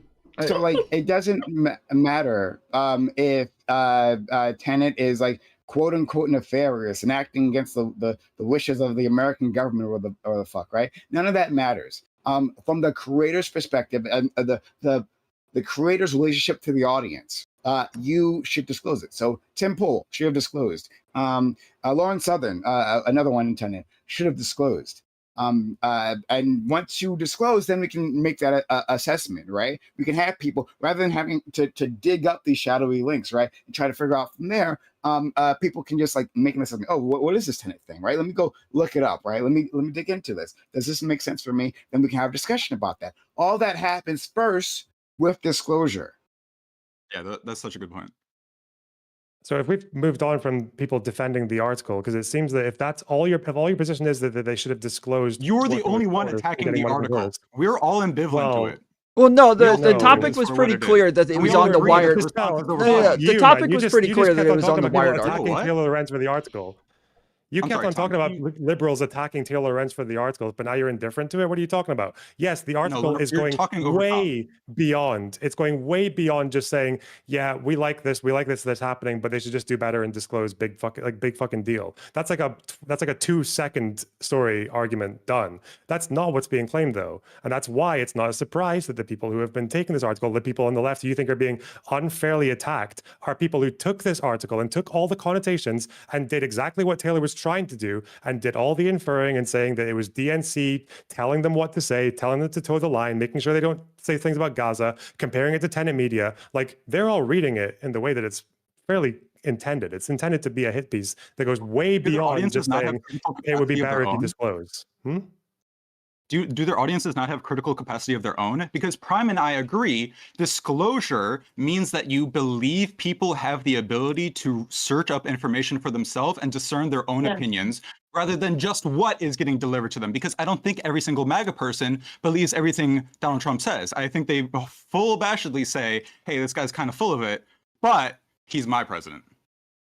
I think creators generally influence their audiences, and it's journalists. It would behoove journalists to have some kind of like control over people in the sense of shaping a narrative or conveying what they're trying to say, especially with people who are in prime to agree with them. The worst disinformation about this article is coming from people who support Taylor's article, not people who oppose it. So, maybe. Do you think there's anything in the article that's wrong? Not necessarily, no. Like, okay, and do you think it would be better if? Okay, do you think it would be better if the course creators had disclosed? Yeah. Do you want me to tell you why these two questions are not really summing up the whole story for me, or? Yeah, but you don't really disclose. You don't know you disclose. Go ahead. I think like that roughly. Yeah. So is, the first question you asked is, go ahead. Yeah. I guess the third point I have to just close my own point of view is like, do you have a problem with the creators who are saying basically that it's the Wired article is a lie or inaccurate or something? Yeah, they're fine to say that. Yeah, because okay. For example, so if it, I'll give you a simple example. If I could watch a Ben Shapiro video of him telling you the entire history of like Israel, and he can tell you like a million different things that are all 100% factually true. But obviously, it's all going to be instances of Palestinians doing bad things to Israelis. It's not giving you an accurate framing of the story, even if every single individual fact in that story is true. And that's possible. You can do that on both sides of the conflict very easily. You can do that with any conflict or any issue on Earth. You can use a whole collection of facts to present a lie. With Taylor Lorenz, for example, when I hear, even at the beginning, paid to push the party line, I mean, like, that is kind of untrue, isn't it? Because the creators had a diversity of opinion towards the Democratic Party.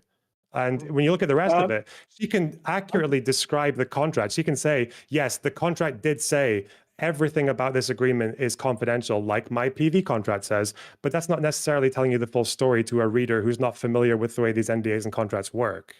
So I think like one, on your point about Ben Shapiro telling you an incomplete history of Israel and Palestine, I would say the way to respond to that is not by saying this is fake news, it's riddled with inaccuracies, whatever, or maybe you could include that too, but you should also make the substantive corrections. You should say, here's what he's missing, here's why what he's missing matters. And I haven't seen that from the Chorus content creators. They've just been saying it's a lie.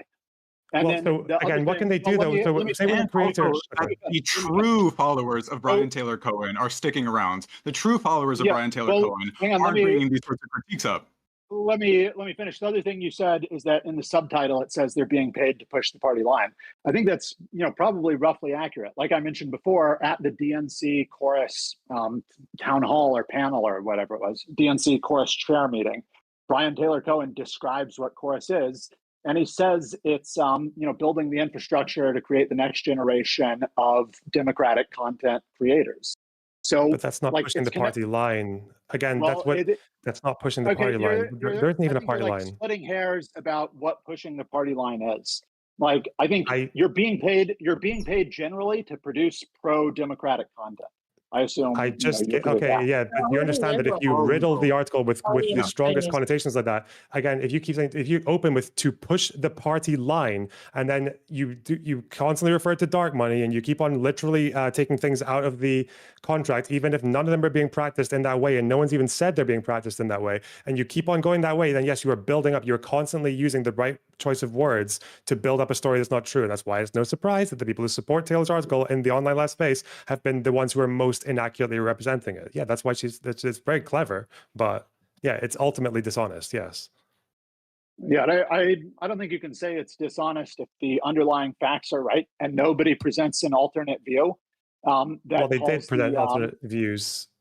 They didn't present it with any evidence. People claimed it was inaccurate, but nobody's saying here's more language from the contract that explains why Taylor is taking it out of context. I told you there might not be alternate language in the contract that changes it. That's what I said, because it's not just about literally interpreting the contract in some kind of vacuum. It's about the way that standard NDAs work.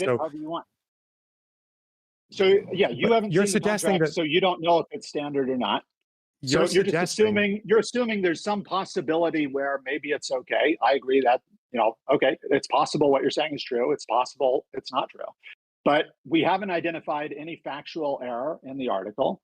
People are claiming there are factual errors in the article. And what I'm saying is you shouldn't claim there are factual errors in the article unless you can present one and explain what it is. Well, I would say pushing the party line is a clear factual error, but I guess you're okay to interpret those terms and whatever. If you think that just means get Democrats to win, that's a very different claim to push the party line. You're saying pro-democratic messaging. That's literally how it's described by Brian Taylor Cohen. What do you think, if you want the Democrats to win by changing their message, that's pro-Democrat, but it's not pushing the party line.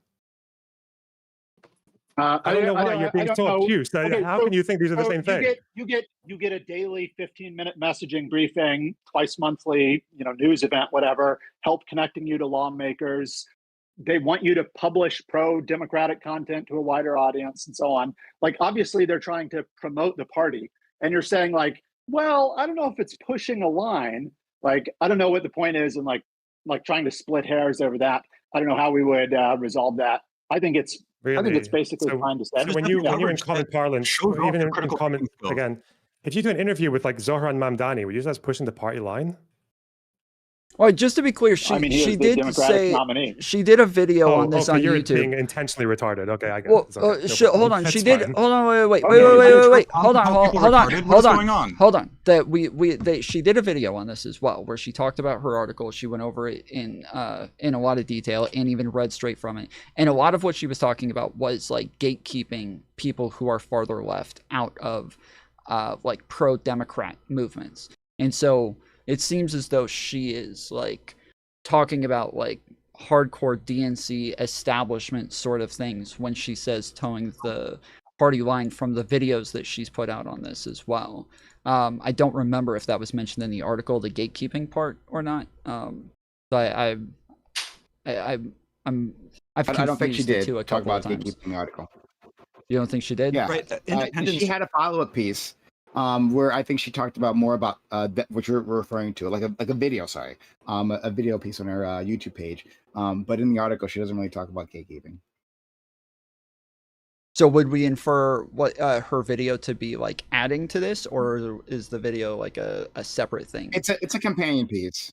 It goes over aspects of the article and adds more of her commentary, and I think a bit more of like her perspective as to what happened immediately after the article. Like, it was published very soon after, so it doesn't have like a huge like gap in between where she can discuss too much. But like the immediate reaction, I think she discusses within that. It's worth taking a look. I think. I feel like this was such an easy layup for critical thinking liberals to say, hey, yeah, there's a real problem with money in our elections. We should get rid of it, but these are dire times. I completely agree with Mercedes. We should be using these same instruments to achieve better outcomes for the American people.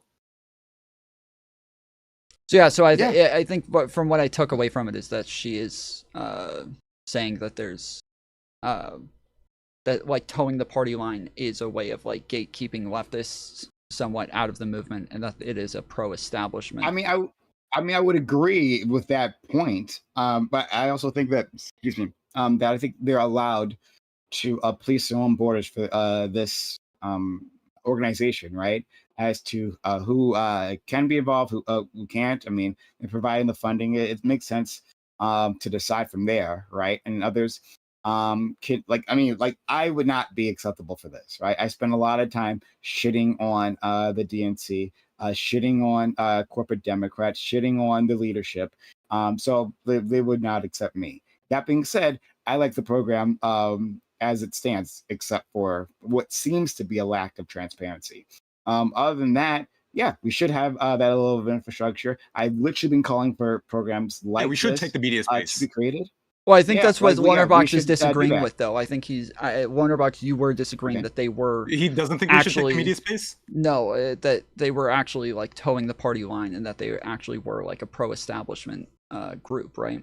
Yeah, but I mean, they match values, right? Sorry, I'm asking LonerBox. I'm asking what they were being paid to do. But again, so it seems, and now I don't know if this is like the same thing when Taylor had her conversation with Destiny yesterday, and the way everything was just so softened compared to the tone of the article. But yeah, obviously, I think it's better. Yeah, they should disclose. Yeah, I think that's a clear rule. There should be they should change the law for it as well. It should be right wingers and left wingers. I don't think anyone disagrees with that. But if that were the argument, we like what they're doing, but they should be more transparent. This would not be a Wired news story. It wouldn't be kicking like obviously the article was sexed up because that initial problem is not like no, that's not wasn't like you keep like implying there's some sort of awful tone to his article. The article was pretty straight shooting. It had like quotes and from like lying experts, to it. Not just like from people who were rejected or who didn't sign the contract, but also quotes from like professors who were studying this space, right? Studying the online flow source space and saying, hey, yeah, I have questions about this. And we should be careful of using the exact same tactics that the conservatives are using, right? Yeah, there wasn't even like widespread combination. We said like, well, we should proceed with caution here. Not that we shouldn't be doing We should this, be worried. At all. It should be worried. There one okay, that's good. I also think positive thing that you said about Chorus in the article. It's interesting how say creators are getting $8,000 a month. That's probably to influence what they talk about. You say, well, we can't know for sure. We can't prove that. But when it's like you decide how you want to interpret the language of the Wired article, now suddenly you know definitely why they wrote it which way. Well, all I have to do is look at how the people who well, one, as I know how to read, and the second thing is look at the text and you know why it was. I'm literally talking to someone who thinks that Bamdani pushes the party line because he's in the Democratic Party. Fuck off, man. Come on. He is the Democratic nominee, is what I said. But like when I say $8,000, I asked you if he's supporting the party line. Why are you doing that? Why are you trying to abuse me? Why are you trying to change the subject? When I said when you receive $8,000 a month, that probably influences your content. It's, well, we can't know that for sure. You can't prove it. But now you know why the article was written or why certain language has changed or why certain language. The liberals are really sensitive to critique. They hear this stuff and they just hear that, oh, I'm a bad person. Instead of, hey, this is actually a problem in the United States. This is a good opportunity to talk about these problems in the United States. Instead, you're busy railing and trying to gatekeep leftists out. You guys still have 2.5 years to shoo independence away.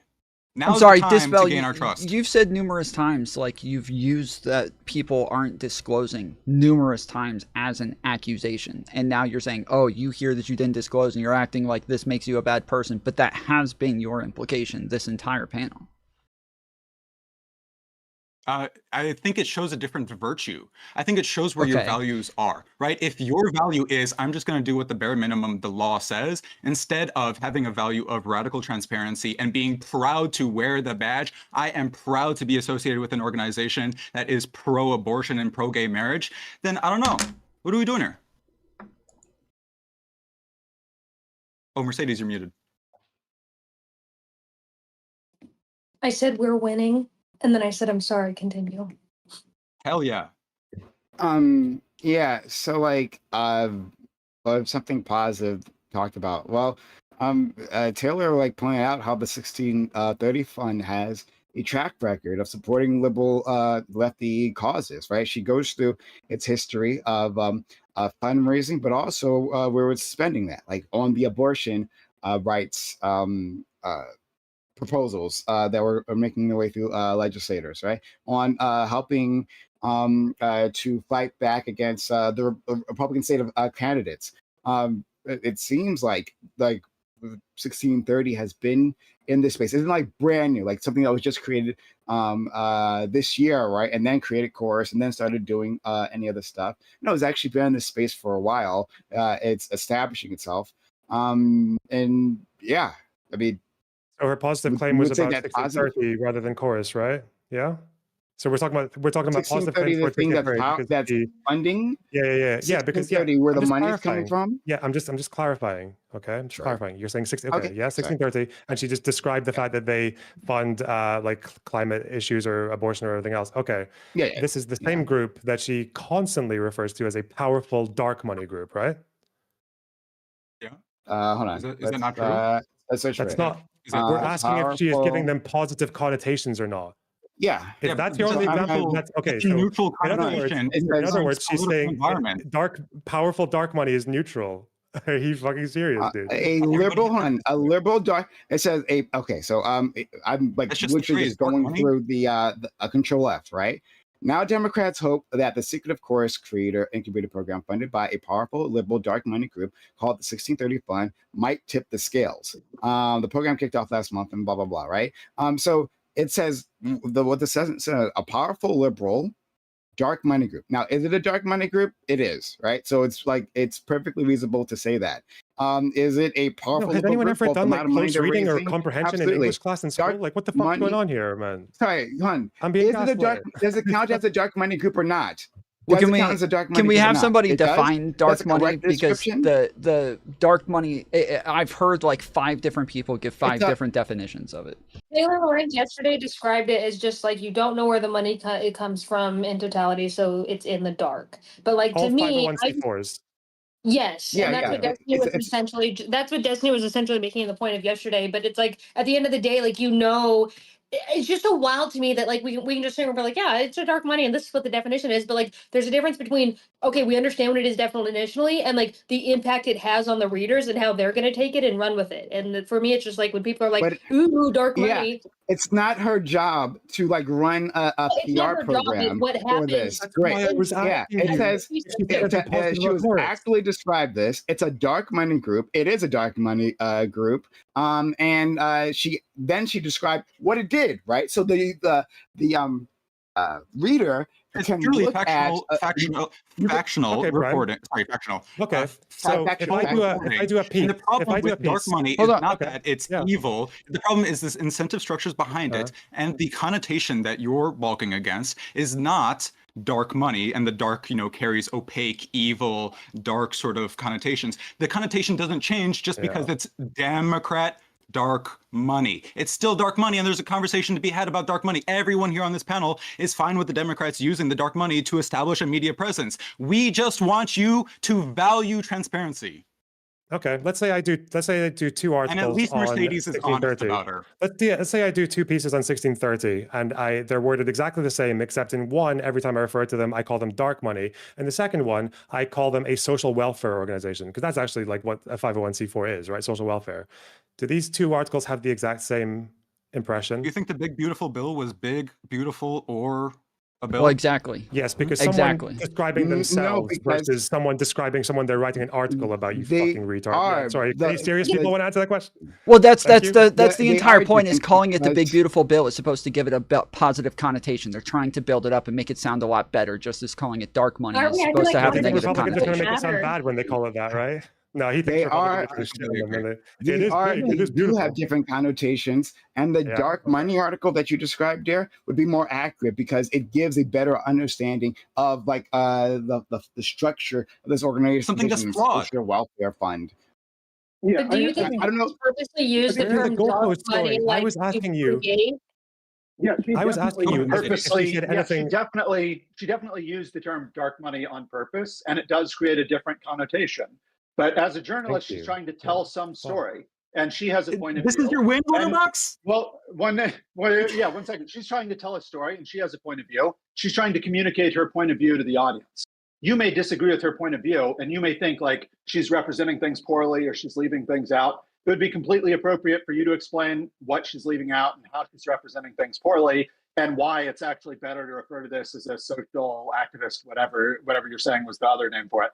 Like, that's totally fine. But what I've said before is like, it's fine to criticize the article on the merits. What I hear people doing is just saying it's filled with errors and lies and it's wrong and so on. I think these people are done. I feel like these creators are so done, like constantly being attacked by leftists, that at this point, the more strategic narrative is to position yourself in a place where, oh, anything that a leftist says about me is a lie at this point, because I could actually do something that wasn't wrong and they're going to lie about me anyway. So let's just put myself in a position where everything that they say is a lie as my ultimate defense, because the attacks are nonstop regardless. It's like, I would, if I were in the position, and I think, I've been on their, I've kind of watched their position. I've been witch hunted by these people. I've been doxxed by these people. I'm pretty sure maybe all of us have. I don't know, but like, it gets to a point where, yeah, like when and I know this is not maybe it wasn't Taylor Lorenz's intent. I think it 100% was their intent, but you're activating like this mob of people who have the worst intentions on the planet. So I think formulating your article in a way that does not cause these people to raise their pitchforks is important, and I think she didn't do that, and I think she knew that how she worded this would cause these people to mob up. Can we and stop pretending that this is a liberal versus leftist like a battle that's happening? That's absolutely not the case, right? So again, my first exposure to this was the David Pakman response video, and I looked through that, right? And it wasn't just a bunch of lefties crowing. Well, actually, to be fair, I can't like know the exact political orientation of commentators, right? But it seemed people from his audience, right, who had been there a while and who were disappointed in him, and maybe they were wrong to be disappointed in him again, because I'm actually more okay with the funding of this group. But it seemed like from my observations, there are people from all sides of the political spectrum. A liberal can also have a problem with this funding structure. A liberal can also have a problem with the lack of disclosure. Right? Liberals have those thoughts in their heads too. It's not a leftist. Sorry, what? Aren't you a country girl? Didn't you do cattle ranching? I don't know. You look yeah, like I mean, somebody does. I just haven't met any liberals that have a problem with this. Most of them just think that the leftists need to shut up about it and stop like witch hunting or okay. Well, your friends don't have a problem. That's great, but like whatever. Trying to build up here. I think the thing you're saying earlier, Mercedes, is basically right, that people have adopted the position of just like, if you're criticizing me, you're lying, it's a fake news thing. I think that's like a Donald Trump style defense. When the media criticizes him, it's fake news, the journalist is bad. I think that's what people are doing in response to Taylor Lorenz. You may disagree with her point of view, and you may think, like, I agree, she is trying to make it seem bad because she thinks it is bad. And you may disagree with that, but the facts are what they are. And unless you have other facts or another way to like counter what she's saying, explain why she's saying is misrepresenting it, that's what you should do. You shouldn't just say it's a lie, it's a troll. Yeah. Not also the things that we're calling facts, like even earlier, like no one has confirmation as to whether these people's messaging has been purposely skewed or that their content has significantly changed as a result of joining chorus. Yet we're saying the facts are that the messaging could be being changed. Like it's just like we're saying things are facts when we don't have any evidence that they are facts in the first place. So I think it's fair for them to just.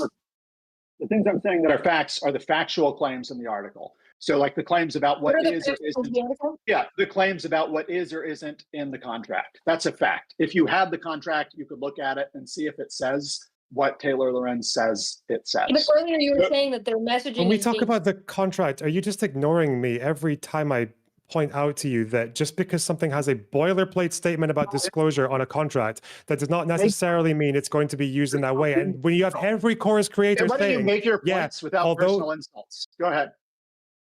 What did I say that there was a personal insult? You called me retarded earlier. You're saying, are you ignoring me every time? Like, spare me the dramatics. Make your point without resorting to personal insults. It's not a personal insult to say, are you ignoring me? To just point out that you're ignoring me. But in any case, I'm just pointing out that every time you mention this, with the contract might not necessarily, if you're saying that the contract says you can't disclose anything about chorus, well, it might actually say that. So if they show it, but then they're like, well, the contract said that, even though in practice it seems like people were allowed to say things about chorus.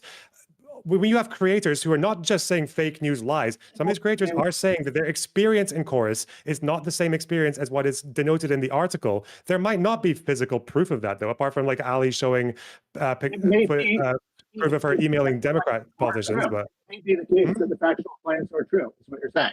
It may be the case that the factual claims are true. I think they probably are true, like I said at the beginning of this discussion. So, okay, do you acknowledge that just because a contract says and has a standard boilerplate NDA that sounds like you can't say anything about the company, do you think that necessarily means they can't say anything about the company? I've never disputed that. What I said earlier on this similar point was that the company is going to enforce the provisions of the contract to their interests. And the fact that they don't always enforce the provisions of the contract doesn't mean that they won't in the future if it's ever in their interest to do so. Then that's a critique that you can lay at almost every organization on earth that hires people in this way, right? You could do this to PV, you could do this to like anything I've seen in the entertainment industry, you could do this for, right? Obviously don't have a problem with contracts in general. What I'm saying is the facts are accurate in the article. They were taking money. The money, I think, was intended to influence their political content, and they didn't disclose it. And their criticism, instead of explaining why what they did is okay, or how the article is inaccurate. Their criticism is just to say the article is fake news, Taylor Lorenz is an internet troll, and so on. And I think that's bad. I think that's wrong. That's not what they said, though. You could probably win in a shit-talking competition, but I think the rest of us, we do have hearts that burn true with a fire, and we believe in something, and we want to get it done. That's why I appreciate Mercedes quite a bit. You personify exactly the liberal that I think she was disgusted by. Feckless, condescending, and snobbish. And it is what they're. Yeah, I mean, Brian Taylor Cohen said Taylor Lorenz was an internet troll. David Pacman said it was riddled with errors. Ali O'Brien said like the claims were categorically false. So they are saying the things I said they were saying. I think but factual again, claims are true. They are correct in saying that they weren't it. pushing the party line. They are correct in that. But obviously, you think party line just means you want the Democrats to win. That's how party line is used in common parlance or in literature and anything else. Okay, yeah. The position of the party, that is what party line means. But like, I think it's fine. It's not a fact to say whether party line is the right word to use or not. That's not a factual claim. That's like a stylistic or a word choice claim. What I'm saying is the factual claims of the article are true. And you may think like, oh, she should have used a different word rather than party line. Okay, you can have that debate. You can make that argument. Maybe a different wording. Potentially misleading word choice is what it is. Well, they are being paid. They're associated with the Democratic Party. They're trying to promote Democratic influence. I can't do this. You think you're surprised that I'm insulting you when you're pretending to be confused about the difference between supporting a party, wanting them to win, and the difference is all of us understand what the attention economy is. So, Mercedes is a short-form content creator. We all understand what the attention economy is. Dispel. I don't need you to keep talking about Mercedes, bro. I like, and you keep mentioning over and over that like you value letting people know who you get paid by. Literally everybody here has all said they think that's good. They think people should do it more. Everybody has agreed on this. You do just keep repeating points that nobody disagrees on. Is against disclosure.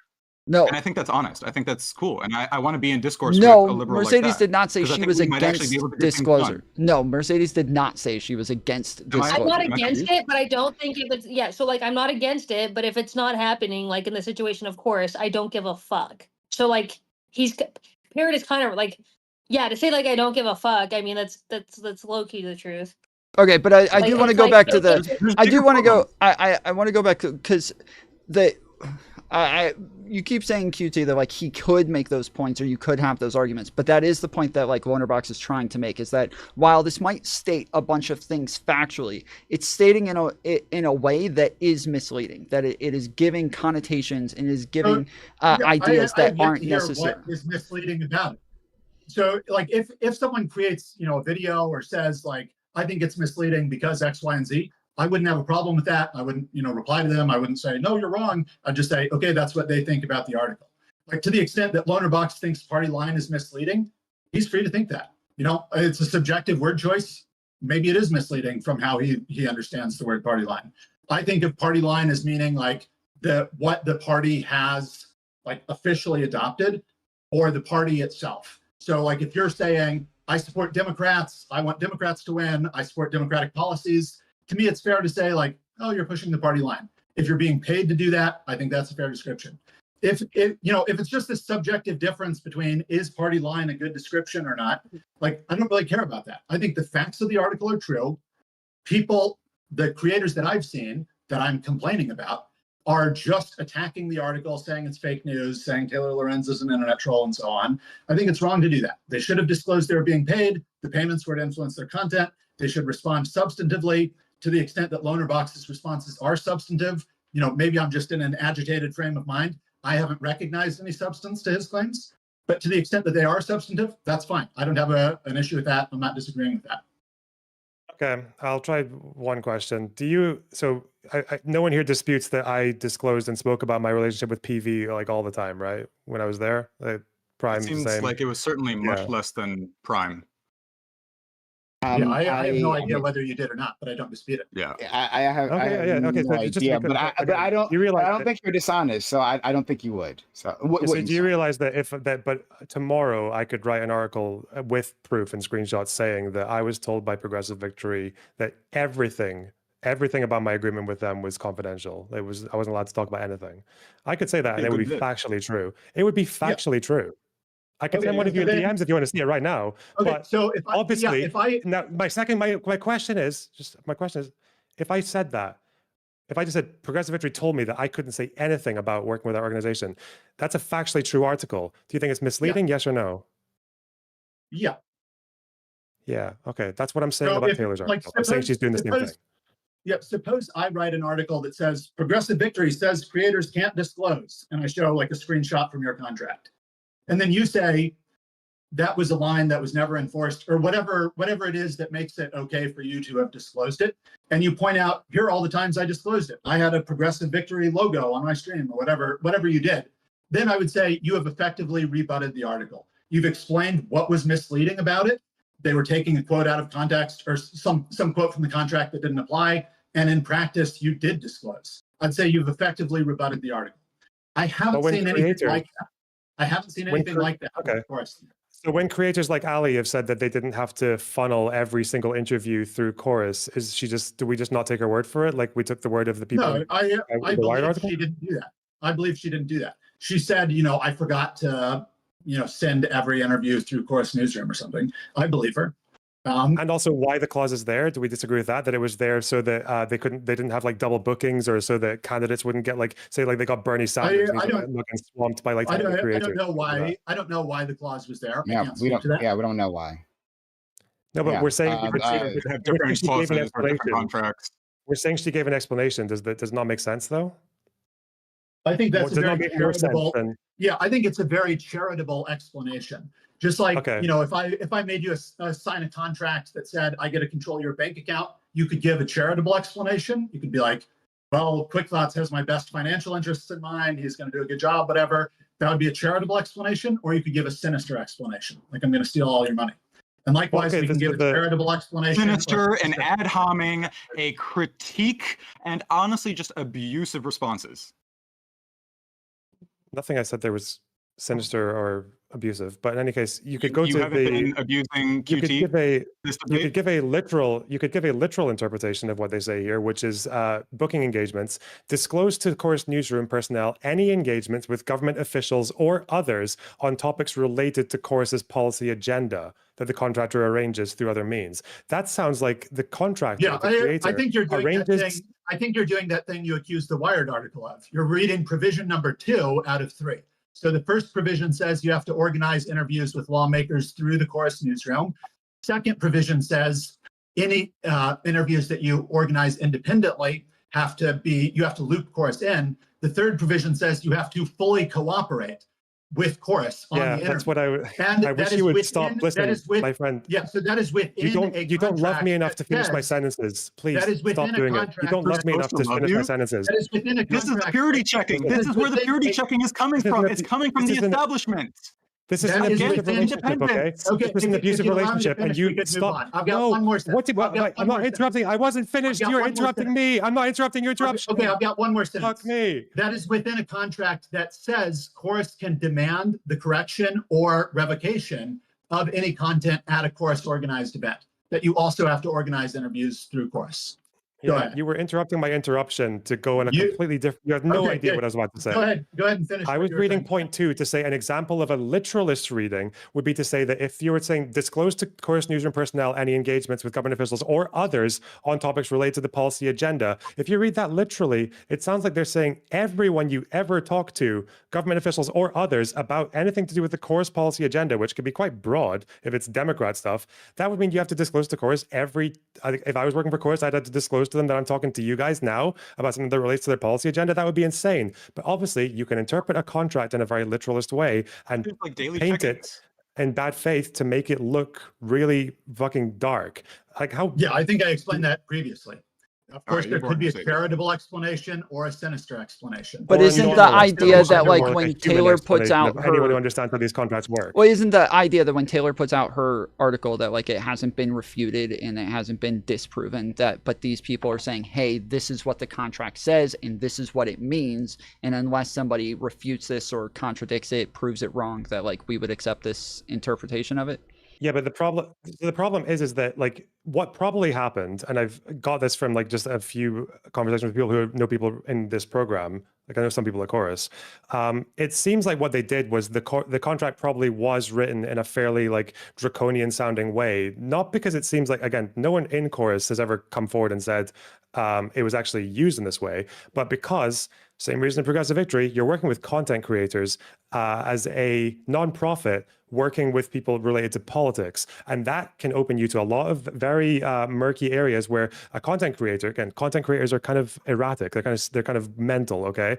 They live stream, they put their foot in their mouth, etc. So if someone booked something with a politician and they maybe discussed their relationship with that politician in a way that made it sound like there was some kind of like PAC funding going on or some kind of like money being used. That was also why they said like you can't use your money in a way that would go towards a candidate through Chorus because that would be violating FEC. That's why it probably is true that there are all these interpretations of this contract that are very, very draconian sounding because they're just wanting to be, it's better to be safe even than sorry. that wasn't And my that's interpretation because when a standard thing in boilerplate contracts. When it's I'm reading not it, that unusual. it's under the section on booking. Like it's literally under booking, and it's talking about using Chorus and the Chorus newsroom for booking and having them book things for you. And so it seems to be saying that if you use them, if you use Chorus to book things, that you have to communicate everything through them. You cannot use them to book something and then do everything else off to the side by yourself. That like once you use them and their newsroom, you have to go through them for literally everything. That's what it seems like because it's literally all under booking. That entire section is only under booking through them. Yeah, but again, we all agreed earlier that no one who has been through this organization, who has been through this program, has come forward and said, yes, it actually was applied in this way to me. Yes, it actually did. This what if that comes from Taylor's article actually happened. Every creator just seems to be saying, nah, it wasn't quite like that. It's not. Or that they asked about the contract. Because that's the thing that I would think is that they would ask about the contract. If people had trouble with the contract ahead of time, I would think that they would ask about the contract and say, hey, what does this exactly mean? And that we would have somebody come out and say, yes, I asked about this part. And they said that I cannot do X, Y, and Z without going through them first. Who did we just lost Prime? Oh, Prime dropped. Yep. Okay. But that's why the just falling back on the everything they said was factual to me is not good enough because everything they're saying about the contract could be factual. But when we have no evidence of anyone in Chorus actually having the contract applied to them in that way, that's where the problem is, right? Like it's the difference between you would need a boilerplate contract. whistleblower to believe that there's something going wrong inside the black box. Well, in a way that it sounds like the article is presenting, yes, you actually We're in an need the thing to happen administration that is clamping down on whistleblowers and prosecuting them. You Do you think remember Trump what is happened going to to the Boeing whistleblower? You think Trump is going to whistle? Do you think Trump is going to? Okay, you're trolling. He has certainly set up the FEC and FCC in a way that is amicable and lenient towards the regulation of these entities over social media you're trolling. platforms. I understand. Yeah, you think Trump is going to? I'm sorry. When somebody makes a substantial critique, you cannot just start swearing at them and say you're trolling. It's not a substantial critique. The liberals have missed an opportunity to Fucking distinguish themselves and their values in light of this situation. Yeah, it's a hit piece. Yeah, it's a little ambivalent. Yeah, it's a little passionate. But this was the liberals' opportunity to say what they believe. I appreciate Mercedes because she's honest. No, absolutely none. You are essentially just, yeah, you know, I do appreciate transparency, but just boilerplate stuff, just bottom of what's legal. That's fine. Transparency is assent, and assent is legitimacy. If the Democrats want to be legitimate in the coming elections, they need to, you know, be on this.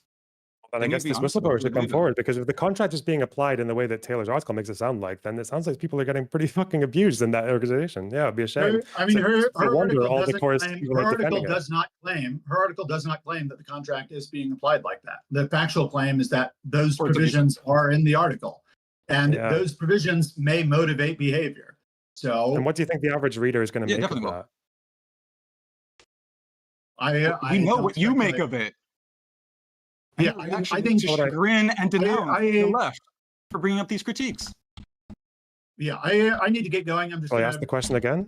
Okay. What do I think the average reader is going to? I don't know what the average reader. I don't know what the average reader thinks. I can only the average reader would think this is a predatory organization. Okay, I'm glad you know what the average reader thinks. I'll consult you next time. I wonder what an average reader would. The average American reader from a foreign influence agent. Yeah, I need to get going. What I'm just going to leave it with is I think the factual claims were basically true. If it's not representative, I haven't seen anyone explain how or why it's not representative. And I think it's wrong to, play the fake news card if you can't actually explain why it's fake news. So, well, before you go, I didn't know you had to head out. If you want to shout out your channel real quick and let everybody know where to find you. Oh yeah, I apologize for leaving early. I thought it was 2 hours. I see you said 2 to 3, so sorry about that. I mismanaged my own schedule. I apologize. But thank you for having me. I'm on TikTok. My channel is Quick Thoughts. So thank you. Have a nice Awesome. day. Appreciate it, man. It was nice meeting you. You. Yeah, thank you for Bye-bye. coming. Have a blessed day. Okay. Well, if we have a little bit more to go, if anybody wanted to ask any questions, you guys can send those through super chats or tips. There's a link pinned at the top of my chat to where you guys can send any questions that you had for the panel before we wrap up. So I guess we did get to the dark money thing, because that was going to be my next question. I know that a lot of people made a big deal about Taylor Lorenz having what they called dark money ties as well, and feeling as though, because as I said earlier, from my perspective, this was never the standard, is that you had to disclose these sorts of things. I think it's good too. I've always talked about, like, anytime I got money from people or had any sort of investments in my channel, I've always made sure to talk about those things. But I also never felt like that was a standard. And when you find out that Taylor seems to be holding these people to a standard, a pretty high standard, that they shouldn't even be taking dark money, not just that they should disclose, but that this is already some sort of nefarious group that's putting money in there that they don't know where it comes from. Sorry? No, they can definitely take it. I think we all agree. They can definitely take it. Well, I'm saying it doesn't seem as though Taylor feels that way. Like, when she's talking about dark money influences, that definitely, again, seems to say that, like, this is some sort of nefarious purpose. You don't think that's the case? Didn't they come to the conclusion yesterday that she, I think her, like, divider on that was that she can, well, okay, well, I guess her first claim was that Omidyar is not funded, or her, whatever she's part of is funded by not the Omidyar network, but the Omidyar family wealth. Yeah, technically she's somewhat correct on that, but it's so the 1630 project did not fund them, which is what the original claim was from Good Trouble. He was totally incorrect on that. So Good Trouble L, but yeah, he's always wrong. Yes, he was totally wrong on that. But she didn't get money from 1630, but Omidyar has Omidyar Network, Omidyar Group, Omidyar LLC. And Omidyar Group is a 501c3, or sorry, 501c4. And so that is funding the rest of these things. And she keeps saying that they are a hybrid to where one funds the other. And she says, oh no, I know all of the money is coming from him, but you don't know that because it's coming from a 501c4. And the distinction that she made is that it has to have like some sort of political influence. Yep. And so I don't know if the Omidyar funds a bunch of like liberals and conservative journalists or not. I have no idea who all they fund. They funded like what was it? They funded The Intercept as well. Like, it's a very left-wing source. Well, that was I don't the know idea that I that got, is that it was all farther left groups that they were funding, further left. Yeah, but when she says non-partisan, she's being very intentional, because partisan in the legal sense that she's using would also make Chorus non-partisan. Correct. Because they're a non-profit. 50 Non-partisan yes. just means you're not like giving money to politicians, and yeah. Right. The 501c4 would make them non-profit, or sorry, not it would make them non-partisan. So yeah, that's that it does seem as though they have like some sort of partisan goals, just they are a 501c4. But yeah, just you can look at their website as well. They're talking about how they want to promote like DEI and shit. Like, yeah, they're obviously left leaning. It's just, but yeah, it's just not partisan and legally. Yeah. So it did seem as though she was kind of holding a standard that like this was some sort of bad influence on the political space, when she seems to also have a similar influence. Yeah, I think it was a high key for the enough for me moment, to be honest. So I didn't like I heard a little bit about this, but like I don't you know more than I do, Tom. So you'll have to help me out here. So could you, so this funding source, is she saying that like, oh, I don't have to disclose this when you have to disclose that? Or is she saying that, like, in terms of how you should view these two organizations, they're completely different? Yeah, which one?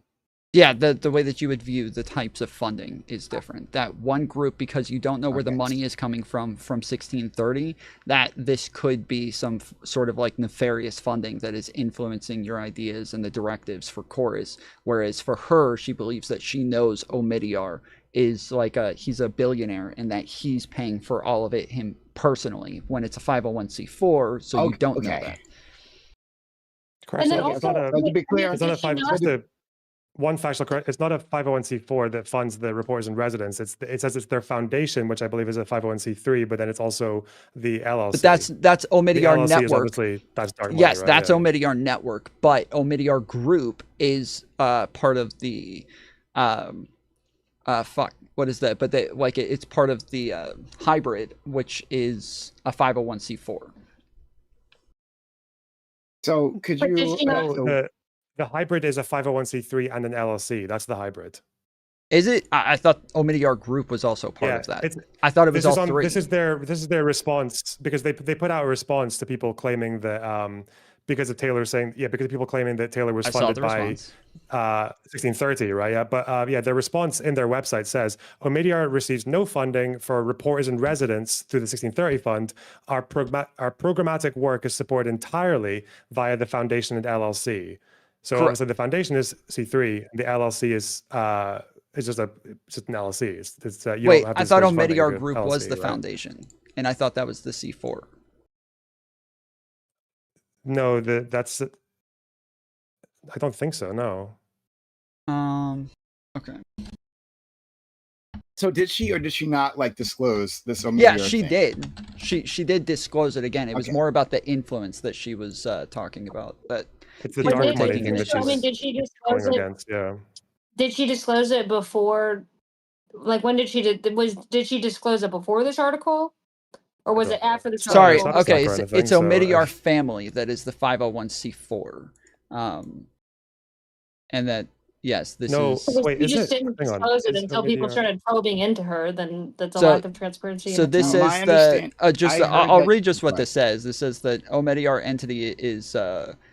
It says the Omidyar Network operates both a limited liability company LLC and a 501c3 foundation, while Omidyar Family 501c4 disclosures documents Omidyar's own separate but related contributions to 501c4 organizations. Therefore, Omidyar Network itself is not a 501c4, but the Omidyar family does support 501c4 organizations through their family funds. Okay, so maybe it's just saying that they fund them. Okay.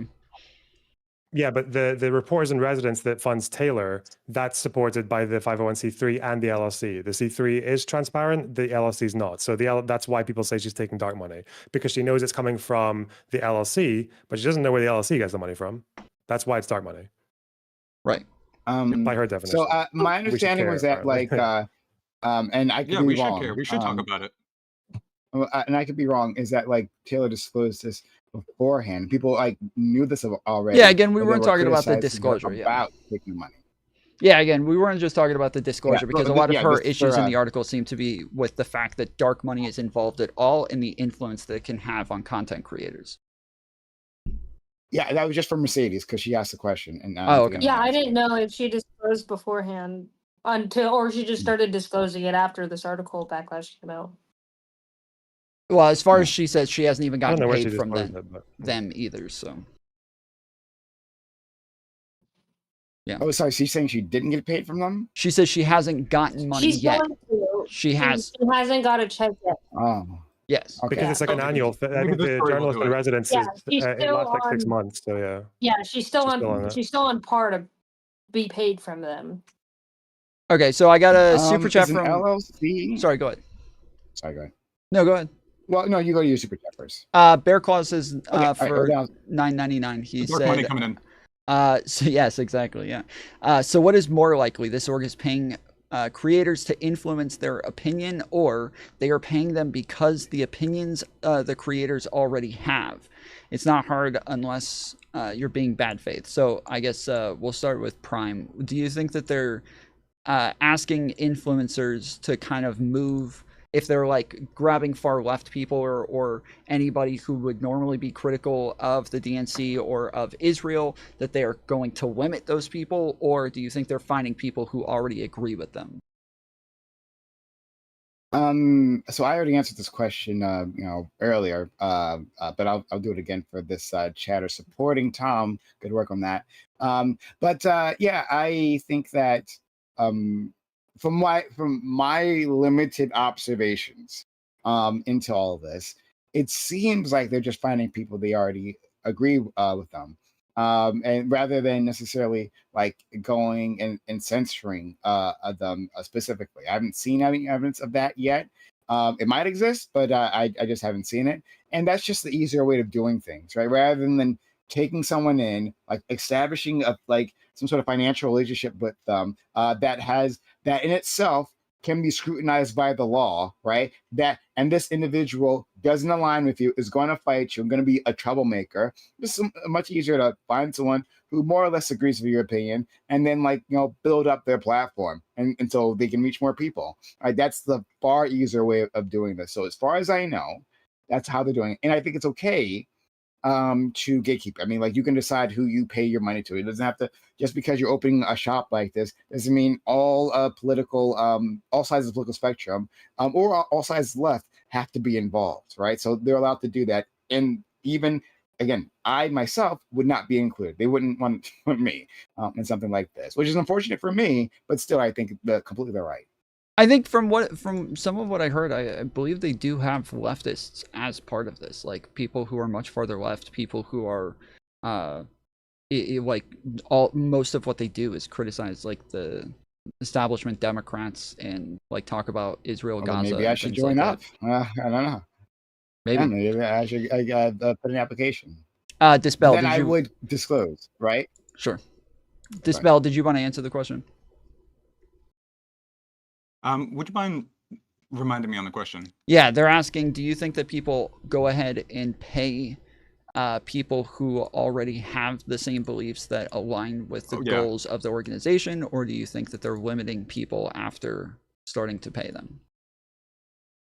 I definitely try. I think Course is doing a good job. They've got a couple of variety of voices, so they're trying to see what works, what resonates with the people in like a testing environment, and that makes sense to me. I think that makes a lot of sense to me. But if the goal is to incentivize virality, if the goal is to take up space in the digital sphere to get people's attention, I think the incentive structure that Course has got right now incentivizes not virality, not competition and creativity, but nepotism. And I think, Mercedes and I agree that this program would do great with some sort of incentive reward structure, right?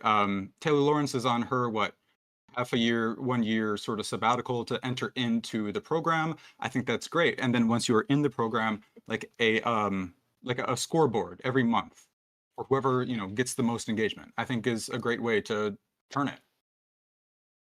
All right. And then let's see. I just lost my entire page.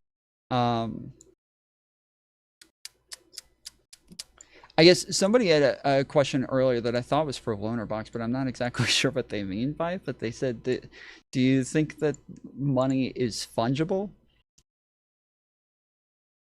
I don't know. That'd be for me. Sorry? I think maybe it might be. I think it might be for you, or maybe it actually might be more for Tom here. But in any case, the reason why I think they mean is that we talked about how they're getting the money, right? But then we were questioning, was it used for the content or not? But if they were getting $8,000, right?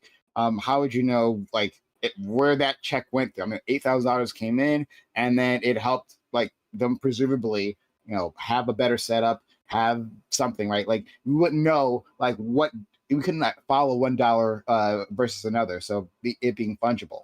So yeah, you guys, if anyone wants to speak to that. Okay. Yeah, that was from Lord of the Nerds. He also that was for $2. He also sent another $5. Imagine arguing this hard not to disclose political financial support. Imagine being such a tribalist that you argue hiding political financing is okay. I don't think anybody's saying that anybody should hide it. I don't think like anybody was saying hide it. I just you should just stick to the law. Oh, I think you shouldn't do anything more. Yeah, well, even I don't think there's any laws that said that you have to disclose this sort of thing again, unless they are actually sponsoring your content. That's where the opportunity to show your personal values comes in. Right, but you just said that you need to stick to the law. Go above and beyond. You did just say stick to the law. No, that's the bare minimum, right? That's the bare minimum position of our guest libs on this show. And what Prime and I are saying is that there's a good creative opportunity for you to show and demonstrate your values by releasing information. By being transparent. I think the part in the contract they were saying they're not allowed to use funds or resources that they receive to make content that supports or opposes a candidate or campaign without authorization. Is that the bit you're talking about? From the article it said I could have sworn in the article it specifically said that they couldn't use it for content. But they might have been quoting somebody when they said that. Content that supports. But I think they're saying content that supports or opposes a candidate or campaign. That might be what the contract is saying, but I correct me if I'm wrong. I could have sworn the article specified that they couldn't use the money for content because then they would be a sponsor. And if they're sponsoring their content, now they have to disclose it. And so that would be a pretty big difference, right? How would that make any sense? Because obviously, if is it $8,000, obviously, you just have to show that you made more money that month to put towards content. I don't know, but that's sure. I'm looking at all dimensions. It would likely have to go into a separate account that shows that like you're not using the money for the content. Yeah, it looks like they're saying content. Well, unless this paragraph is just doubled without the candidate bit, but it's saying content that supports or opposes a political candidate or campaign without authorization. That's what the article says? Yeah. Okay. But again, that's just another example of like, it sounds like they're doing something restrictive, but that's just FEC. Obviously, if they're a 501c4, they can't have their money from their, you can't have like them paying to support a candidate or a campaign because that would make it a PAC thing, wouldn't it? That would be like an FEC violation. Yes. That's just them staying within the law. Exactly. Wait a minute, hold on. Would it? Actually, I can't pretend like I know the legalities of this, but like, I don't think that would be the case, but I could be completely wrong. I don't think it's regulated by the FEC. It's regulated by the FCC. And because there's like an insane amount of chaos in the current Donald Trump FCC, like we can get away with a ton of stuff, and then when it's come time to hold people accountable to it, to examine values, we get shit on. Well, the point of that paragraph is that you couldn't have a situation where someone has like, or maybe it's again to avoid one of those situations where someone says like, oh, thanks for Chorus for funding this, like for helping me make this video that is me doing a political ad for a candidate. Obviously that would be illegal, right? Because they're not supposed, again, one of the rules of being a 501c4 is you cannot directly support a candidate. No? Why is everyone so quiet? I'm not sure if that's the case. What bit am I saying that you're not sure about? So yeah, the 501c4 part, right? You're saying not directly fund a candidate. Like, I don't know. I mean, 501c4s do like take political action. They send out political messages, like in the form of advertisements. So like that seems wrong to me. But again, I might be speaking on my ass. I don't maybe understand the legalities of it all. You might have a better idea. So what I've got here, my understanding for 501c4 is that, I think that some of it has to do with whether or not it's the main thing that they do. But here, for making campaign contributions, that's one where it says that you can't do that for federal candidates. You can in some states. So that's one for a 501c4. The other one is if you are like sponsoring a debate, they can't support or endorse a candidate, say if they're like sponsoring a debate. So yeah, that's probably why they would do that. They're probably just saying, again, but it sounds like they could do it with authorization from Chorus. But again, this would just be Chorus making sure that if a creator is going to do this with their money, then they're doing it in a way that's not illegal. Does content that supports like count as a contribution? Like an ad? content that supports an ad, I think it would, wouldn't it? Because ads are you always have to say, don't you? Like yeah, it'd be like a sponsorship for advertising. Well, no. Not that is actually an ad, but like I'm gonna do a video, right, about a friend Tom here, right? Tom's running for office. And I'm like, okay, yeah, I looked at Tom's platform and it seems great. You know, like these are the things I like about him. And I'm very hopeful for his candidacy, right? That video is supportive of Tom, right? But it's not necessarily an ad for Tom. It's just me like giving my opinion, saying it's support. Does that count as a contribution? I don't know. Like I'm not expecting you to know. I think it does, but with 501c4s, the way that, because it seems like they can do some of it, and they do some of it. The issue is whether or not it's their primary activity. So that's probably why you would have to disclose it to them before doing it. Right. It's not as if like anybody who super chats federal and state candidates. Yeah, it's not as if like any super chatter like is now like supporting your content. Now you have to like have some big disclosure over this because it's very different when it's a 501c4. Because they have restrictions. Yeah, I think these are interesting questions. It may be. Yeah, I think we're LonerBox. Sorry. I think we're losing the forest through the legal trees.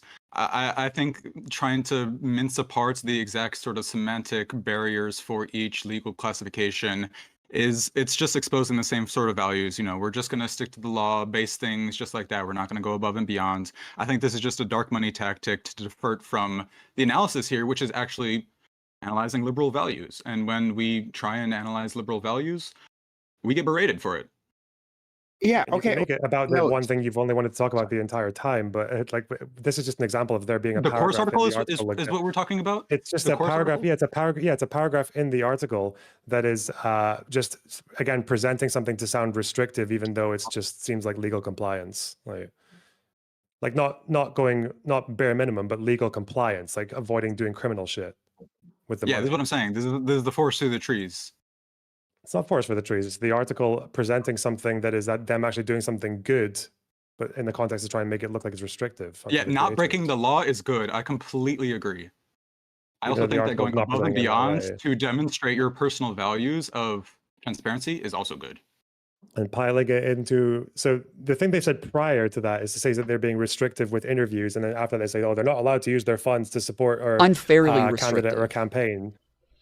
Yeah, they're making it sound unfair. But yeah, because obviously all parts of a contract get out. Well, no, all parts of a contract are restrictive to some extent. Like it probably even says that if you get banned from the platform that you're on, like on TikTok, and violate the TLS, that you'll likely lose your contract as well. But that nobody would consider that to be unfair. And so she's mentioning specific parts of the contract as though these parts are unfairly restrictive. And that's the point, is that she, like, just the fact that she mentions it and says this is like restricting their content makes it sound as though this is unfair. But then if everybody afterwards is like, no, she's just stating facts. It's just what the contract says. Nobody's disputed this. Life is unfair. Sorry? Life is unfair. I feel like this isn't 2016 anymore. I feel like everyone, as a community, as the left, we should understand that life is unfair, and we're gonna have to take people to shit on you if you're going to be tasting bullets to see. This is just legitimizing the abusive attitude that these people have. Sorry, there's no critique within the liberal. There was a critique. You just said there was a critique. You just skirted past it and just started talking about people doing bare minimum legal stuff. Yeah, you adhere to the law. Congrats. You were just complying. Congratulations. You adhere to the law. Yeah, you adhere to the law, and we're going to frame it in our article as something bad.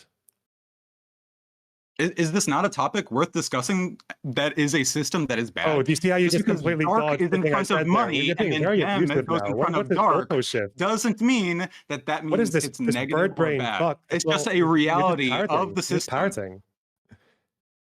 You just completely dodged what I said. I don't know why you're dodging the critique. I don't know why the critique upsets you. Well, you believe, Dispel, that the article is putting the onus on Chorus and 1630, not on like the FCC or FEC, right? No, yeah, I 100% agree. Like, unfortunately, the FCC is, kind of compromised right now, and I think it is up to creators to demonstrate what they think should be the case, and not just meet the bare minimum of this corrupt FCC. Okay, but you understand Yeah, that they should disclose. we're And I think that critique should just come from a better place than Taylor Lorenz. Yeah. All right, we got a couple others. So $4.99 from Bear Claws. He said, so why make a story like this unless to disrupt the party? That's my problem with Taylor's story, is putting light on something, putting light on nothing and calling foul. So that is, I think, what we were just talking about a second ago, is that like it seems as though she's calling a bunch of things that are unfair, but then when we go over them, everybody seems to be like, yeah, that makes sense, that would be in the contract. So now that is the disparity here, is a lot of us are thinking. I don't know if we all agreed on all that. No, I don't think we agreed on all that. I don't like this idea of disrupting the party. The party should be examined. We should be taking a look at these things. Now, it might be as a wing of the political spectrum that we decide that this is okay, right? Like that, we go through this process of discussion and we decide, oh, actually, this is not so bad. Okay, that's fine, right? But like examining examining this organization, examining this new structure here on the left, which again I think is welcome. We should actually do that. We should be critical, right? We shouldn't just because it's like nominally aligned with the Democrats doesn't mean that we should just like support it blindly. This is a part of that examination, and I welcome it. Okay. I think I actually agree with that. I just think the problem again is, since the topic of the debate or whatever, is that earlier I asked if there was one thing in that article that was positive about Chorus, and like the answer I got was positive things that 1630 does, even though she spends the whole article calling them dark money. So that's probably not a good example of a positive thing about them. I mean, she talks about how Chorus is going to do the trainings, and it's going to do. This is her describing their mission, though. That's not her. I don't know, like, but you're saying positive, so like that sounds like PR to me. Like, she doesn't have to like necessarily put something like that's what I'm trying to say. Could you just because your position, which I think is much more reasonable, is that yes, this is a good thing and we should support it, but there's just these problems that can be ironed out for them to do better, versus Taylor's article, which is not coming from a place of like, we want you to do better. It's coming from a place of, maybe you can tell me, are there any recommendations that are posed in that article towards Chorus? No. I mean, the purpose of the article is to stoke discourse, right? And liberals have lost the opportunity to talk about the role of money in incentivizing behavior in our system and what their stance on that is. I'll just ask the question again. Are there any recommendations in the article, or no? Any kind of I don't know. Yeah, I don't know if there would be necessarily a recommendation. I mean, the thing that she does do is she talks to like outside, like third party.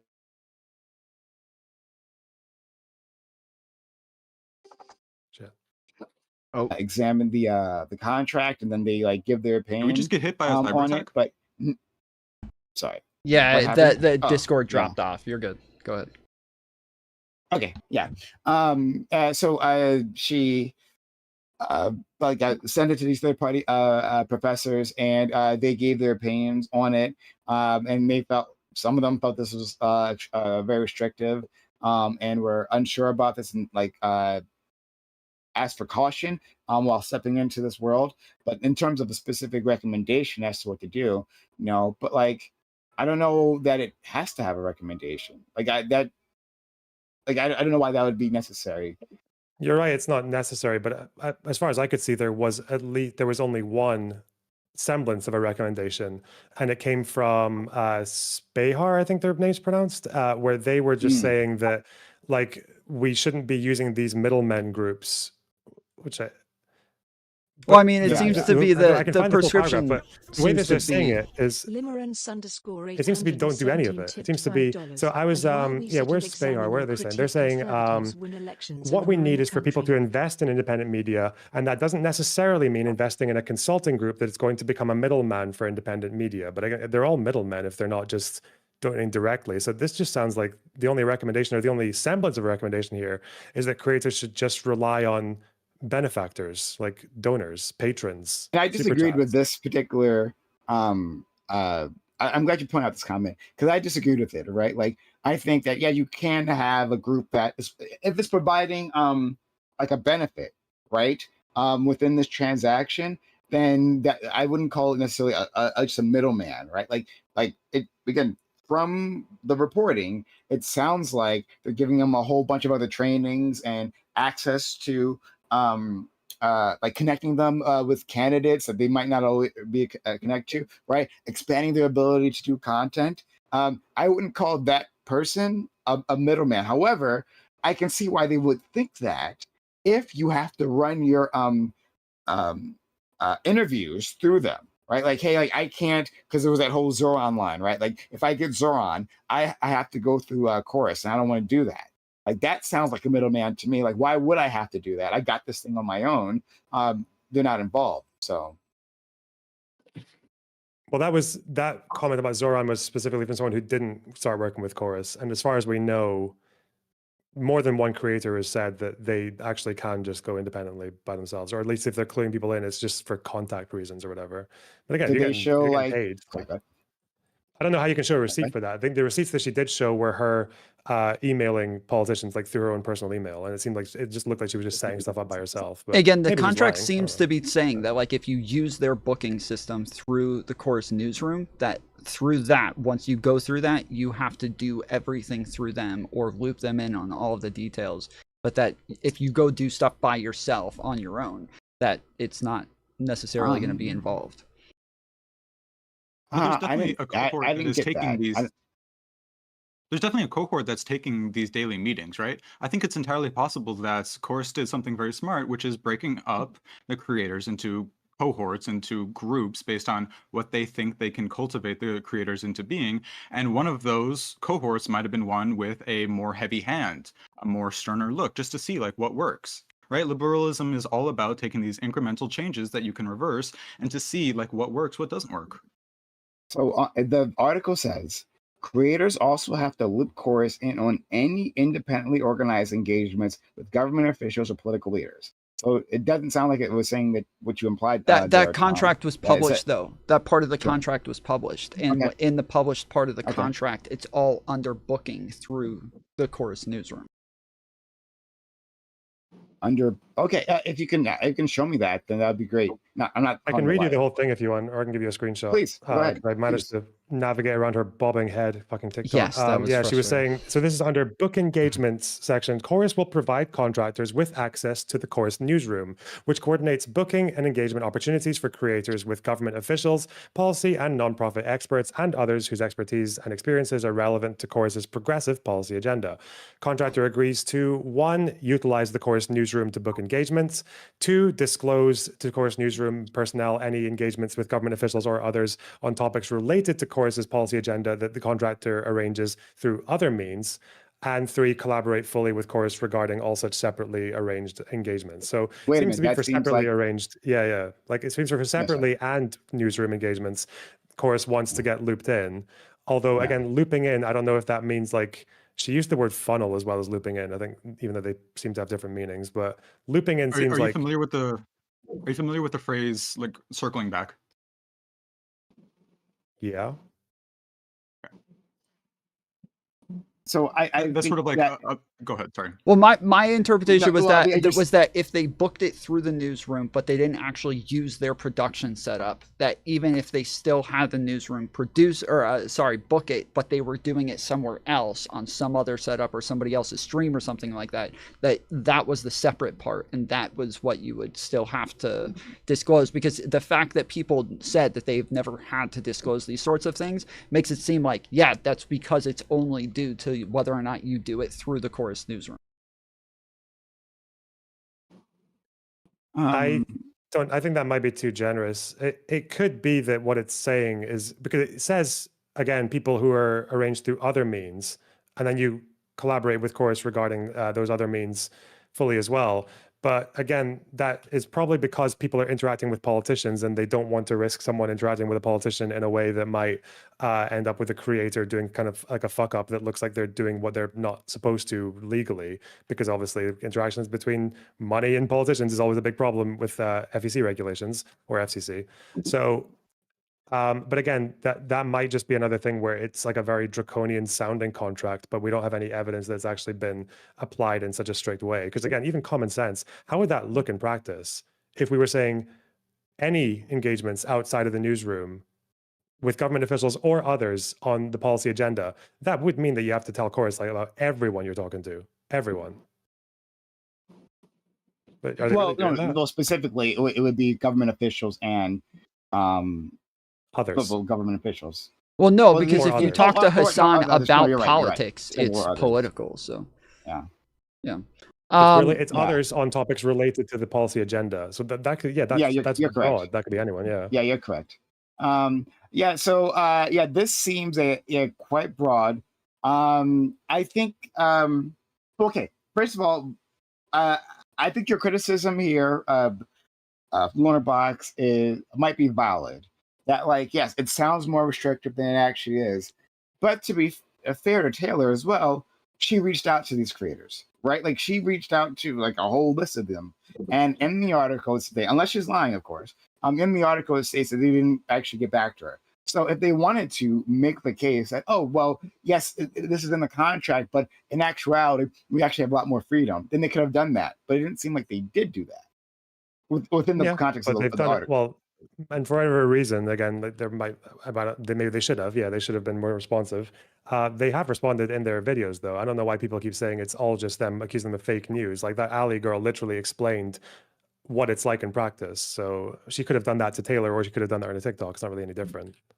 But the way you were judging this article, at least the criticisms that's coming from the other side here, when you're judging this article, you're saying, well, it's written in this way where it's making these causes look bad, but in actuality, maybe they're not so bad. Well, and the people they have to support this viewing are people who didn't actually join in, right?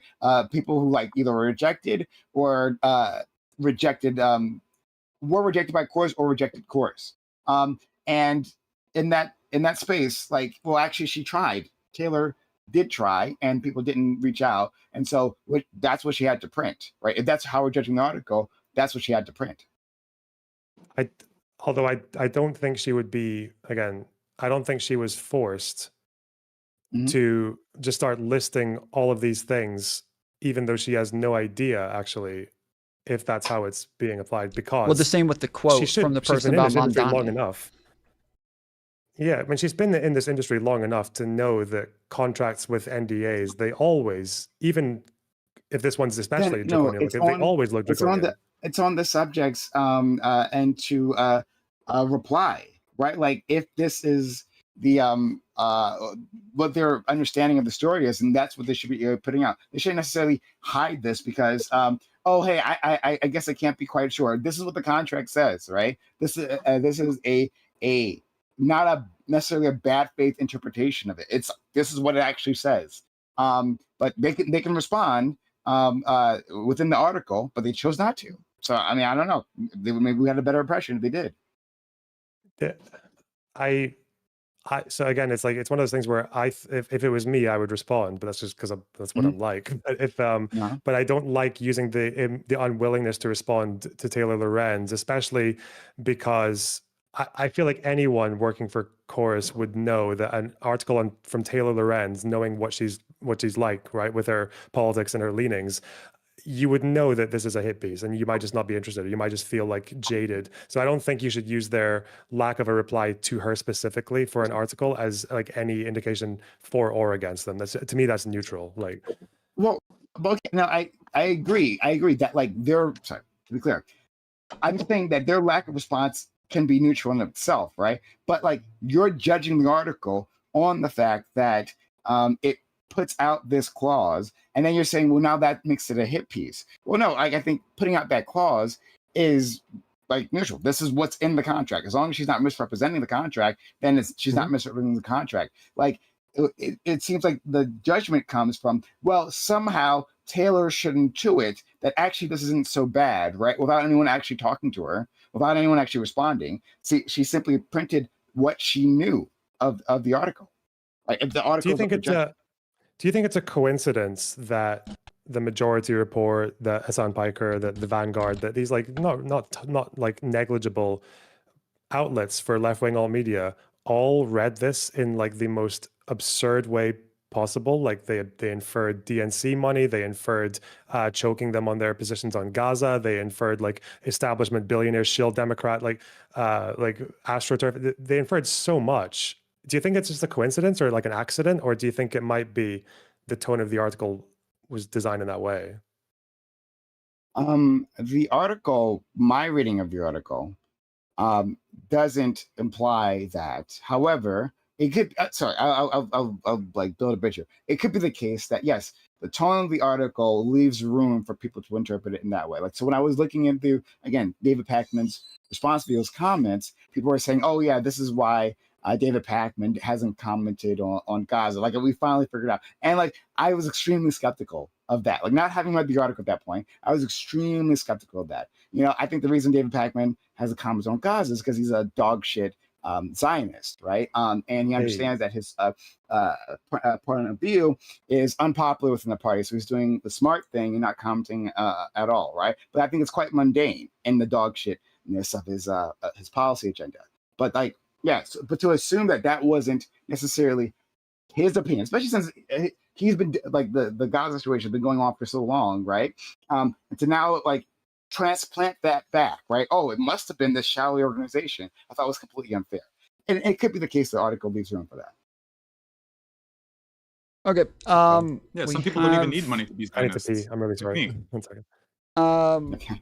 All right, we have a $5 from Cowboy Marks. He said it seems like people are not clear on the timeline. The Alley Girl's TikTok didn't debunk anything. The info she shared, creators' disclosures, and her email to politician was from prior to these contracts being shared. They were only shared in June. Wait, the info she shared, creators' disclosures, and her email to politician was from prior to these contracts being shared.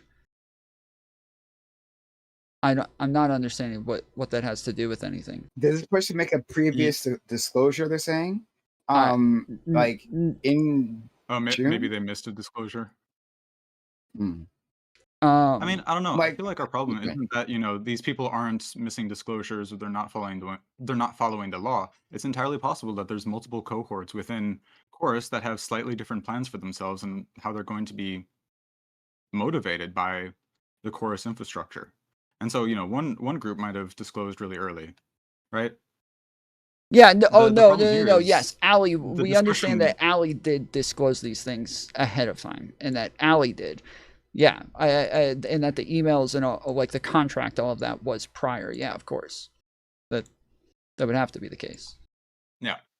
Let's see. Then we have Limerence. He said, and while we sit for a $5 tip, he said, and while we sit and examine and critique conservatives win elections and ruin the country. Yeah, I think that was a big part of what people were saying, is that like to hold people to these standards is fine. These are standards that most people believe in, but it's a little bit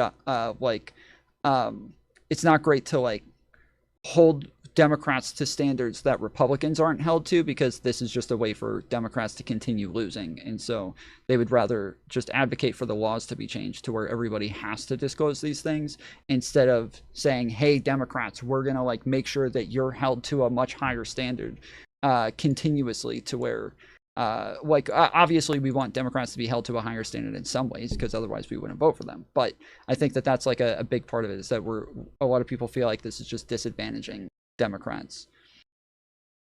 All right, Arian for $2.50. He said, yo, LonerBox, Prime, what happened to you, man? I'm very disappointed in your conversation with Pisco. For you to think Harris is going to be the same as Trump or make no difference for Gazans is wild. No compromise is the only progressive white woman. Does anybody know who? Can I respond to that? Yeah. Who? Oh, sorry. Does anyone who what? Was he talking to you? Does anyone know who what? Yeah, he's talking to me. Okay. Yeah, I didn't say that there was no difference between Harris and Trump. In fact, I think it was very clear, extremely clear. I didn't think there was, I did think there was a difference between them. That wasn't like the reason behind my vote, though.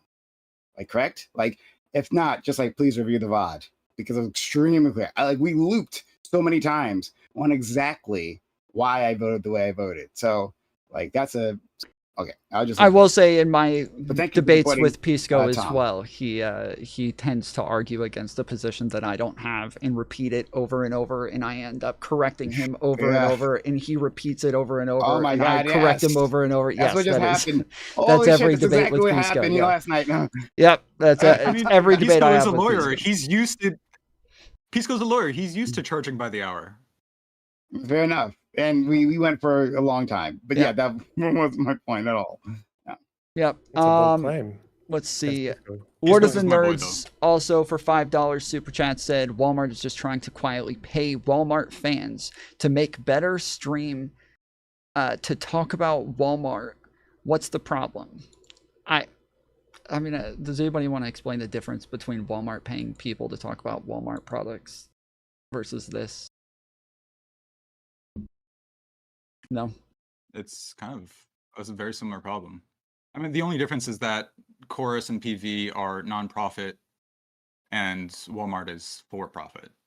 And in fact, they actually don't pay their workers enough, and their workers need to take like SNAP to afford food. I mean, that's probably the difference is that with politics and money is that the principle of living in a democracy is that it's one person, one vote. But politics is about empowering the individual to shape the future of like the society that they live in. So obviously you want to avoid as much as possible, or when it is happening, be as transparent as possible when people who have much more money than other people are able to make their voice much louder and more powerful than the person down the road from them.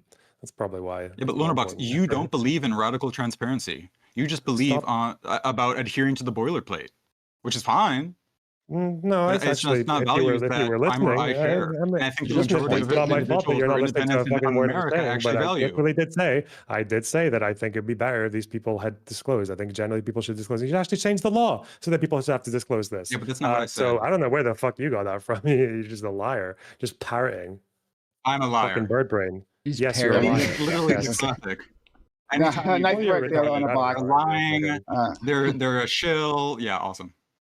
And then Van Dread for $2 said, birds of a feather, you and Taylor Lorenz. Sorry. I see what you did there. No, she disrupts. I dispel. Just trying to pigeonhole me. Fucked. That's so good. Whoa, I don't want to do anything with your pigeonhole. In fact, we should keep those sort of people out of our politics. Those people should not be welcome in the Democratic Party. These people who want to pigeonhole. You got any more puns for us, Prime? You mean LonerBox? No, LonerBox you said that you sounded like you were about to say something. So. Oh, sorry. No, I'm not as clever. LonerBox has got me beating the puns. Okay. Not necessarily puns. I thought you had something to say about the Walmart thing. Sorry. Oh, okay. Yeah, sorry. Yeah. Walmart. Yeah, so Walmart, in my understanding of the question, hopefully I didn't get it incorrect, is that Walmart, enters into some relationship with a influencer and has them like promote a product. I think that's different than like getting involved in a company, like if you're a political influencer, getting involved with an organization that is political in and of itself. And I think this company is political. But for both,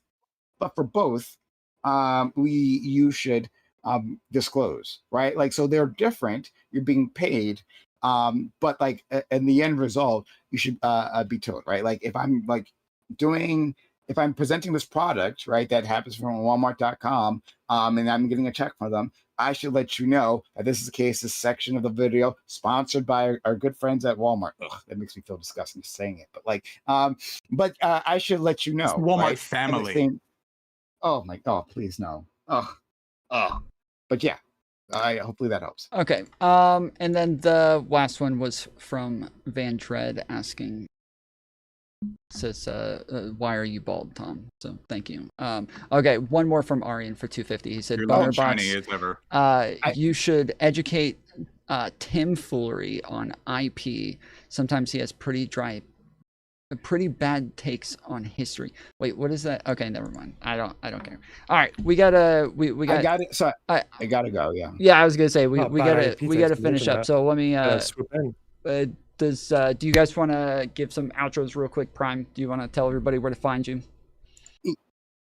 Yeah, thank you so much for having me, Tom. Tom, hung out a lot on my channel, and a good guy. Honestly, I've always had a fun time interacting with him. Always been kind to me, and so I was happy that he reached out. It was nice talking with you all. I met just meeting most of you. So it was nice talking to you. And LonerBox, yes, and LonerBox is nice to see you again. I think LonerBox is always a challenging person to have as an opponent, and so it's always quite fun to spar with them. So shout out to you, LonerBox. I hope you are doing well. Yes, come find me. Thank you. On twitch.tv and youtube.com/PrimeKai, PRIMECAYES. We do debates, we yell at each other in a big group. It's a whole bunch of fun. I think you'll enjoy it as well. Come follow me there. Thank you so much. Yeah, thank you so much for coming. Prime's also linked in the description as well, so you guys can check him out over there. He hosts lots of panels and debates there. Mercedes, go ahead. Howdy, y'all. Thanks for watching. Tom is awesome. I'm just glad to be here and listen. I take like a very, I don't know, conservative, coded, liberal approach to everything. So my answer is to just shut up, put your head down, and work. And hopefully it all pans out. It's panned out for the conservatives, so I'm just hoping to attempt and replicate the same kind of shit. But the leftists are these speed bumps in the road. But I love you guys regardless, because I'd rather sit at a table with a bunch of leftists than a bunch of fucking Republicans. So yeah, that's it. Awesome. Thank you, Mercedes. And appreciate you coming. I was glad you were able to make it. LonerBox. I think it's good to want Democrats and left-leaning people to do better. I think it's also good to distinguish people who want Dems and left-leaning people to do better from people who just are parasites and want to use the Democratic Party as long as it can be a vehicle to further their agenda that most people don't identify with. I think there is a real problem now of people who are only there to destroy, who are only there to watch, to try and get the party and to get people who support the party to fail.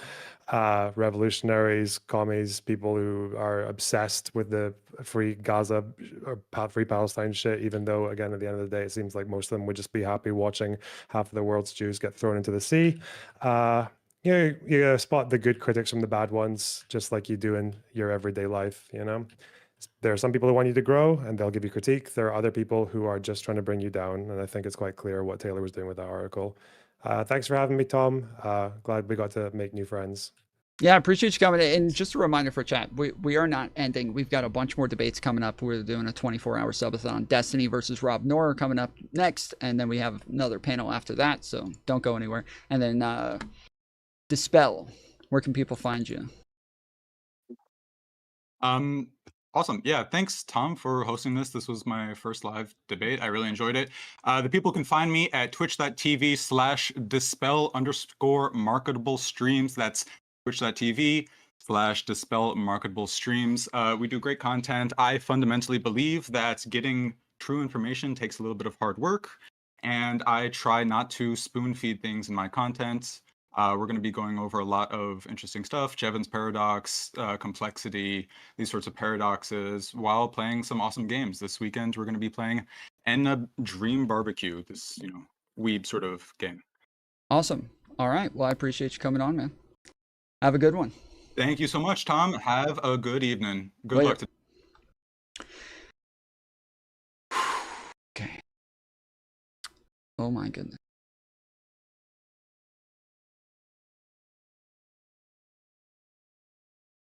Dispel_marketable streams. That's twitch.tv/dispel marketable streams. We do great content. I fundamentally believe. I think people were just going to leaving after giving their goodbyes, right? That's okay. Was that okay? Was that rude? I felt rude doing that. Oh no. Maybe he had something interesting to say. Maybe. Sorry, that's just a joke. It's just another joke. Okay.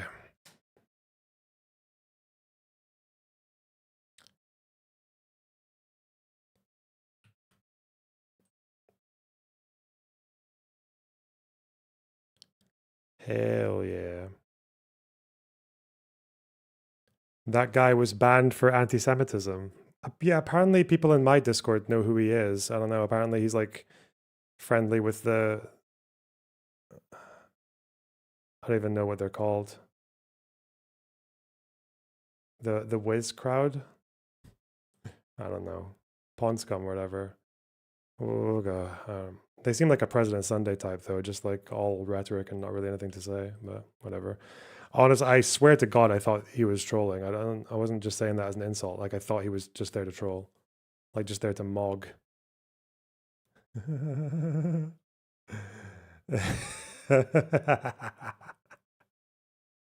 Barabas, thanks to $5. Isn't this the guy who got banned from LonerCourt for being an anti-Semite? Isn't this the guy who, yeah, let's say 50-50. I don't know. Yes or no. La Fajita Fasha, thanks for the $4.99. What the fuck is wrong with me listening to literal nobodies with zero impact on anything and getting upset at their pearl clutching? Yeah, well, what are you doing with your life? Barbas, thanks for $5. I am waiting on my check from George Soros. It's been 15 damn years.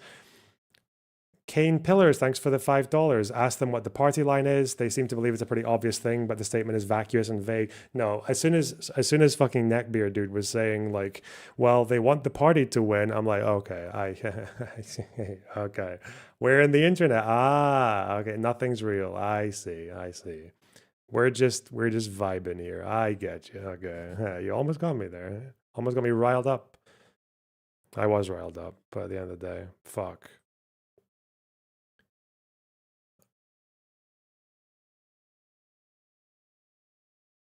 Flamorous, thanks for the $5. L Parrot W Bald, thank you. Sarutsi, thanks for the $5. Dispel's feelings are just hurt because he's banned from Loner's community. It's nothing but his being sad. We don't want him around. Oh, really? MH, thanks for the $5. Lexar, thanks for the $5. Just have to bring up that the pro Taylor Lorenz article people are the one parrot and two with bad lighting. Oh, are we doing phrenology on our debate opponents now? What? Fox Poser, thanks for the $2. I just want pro-gun and pro-abortion candidate. Based?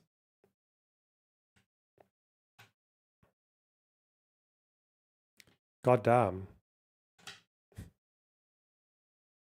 What the hell? That Dispel guy, holy shit. Does he have his message history in my Discord? I'm curious now. I didn't know he was in my community, but I saw that people... Someone was, oh fuck, I was supposed to say hi to them for someone, but I didn't get around to it. I don't think they're here. I don't think they're here. Guess who banned him for saying anti-white woman shit? He sounded really bitter. I can't tell, man. I swear I thought the guy was a troll the whole time.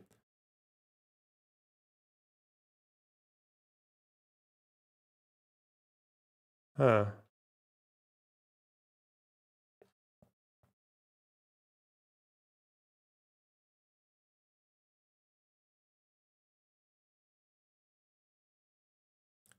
I'm just looking at...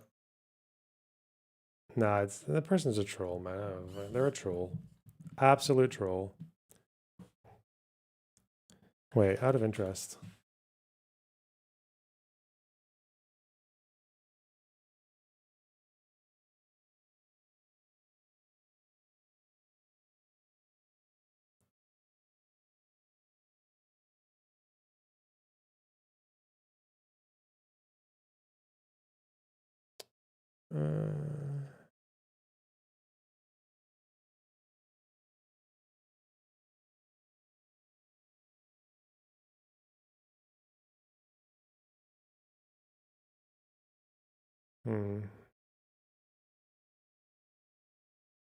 Oh, this is just like...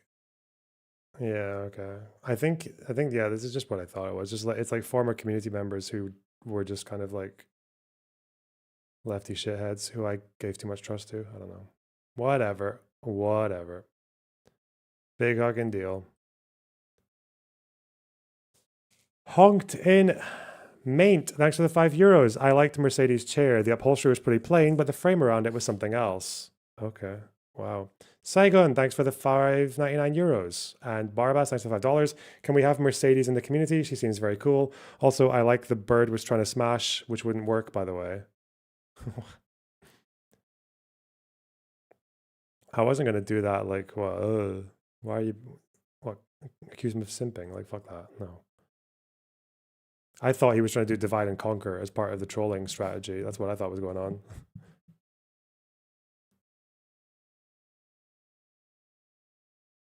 What is this?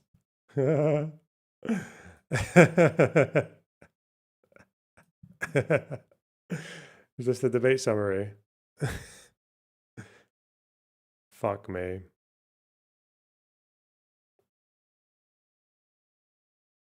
Can I copy this?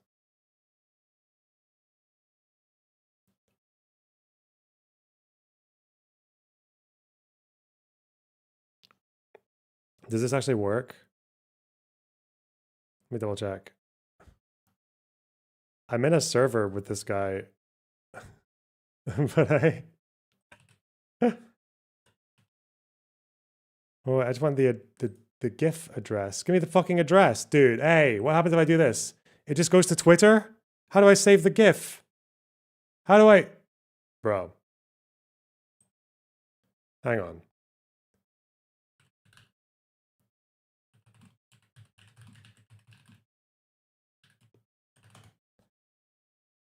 Give me the have a cracker GIF, please. Please.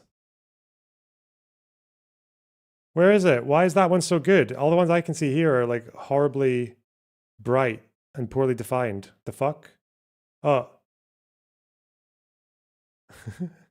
Okay, here we go. Okay, this one, please. Copy, image. What happens if I do this? But it's not playing the fucking GIF, hey. Why won't it play the GIF? Save as .gif, thank you. Open. Fuck, we're testing, okay. There we go. Okay, I'm gonna okay. I'm in a server with this guy. I'm just gonna send this and see what happens.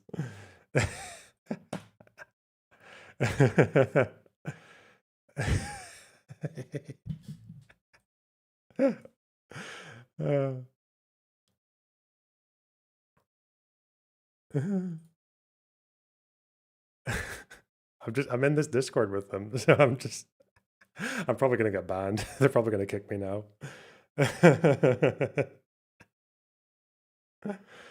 Oh God. Fuck me.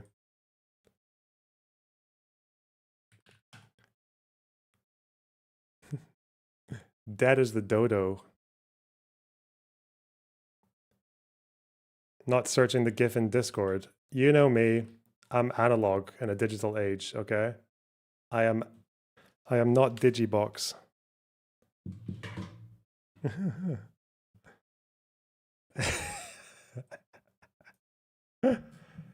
Oh no! Now we got other loner quarters in there. Oh, they're gonna think it's a fucking hate raid. Oh no! It's not a hate raid. It's cute. I'm a good poster in there. Okay, I only the wise man speaks when he has something to say. Oh, I love this 3-vowel word. It's so valuable. Fuck yeah! What Discord? I'm not telling you. We're not. I'm not encouraging you, because I tell you which Discord it is, you'll all fucking go in there like a bunch of savages. Okay. What is this? What? The Jew doesn't want Pisco talking about class. Is this anti-Semitism? Yeah, the guy's nuts. The guy's absolutely insane. Okay. He's a troll. He's absolutely a troll. What the fuck? He's a voracious troll.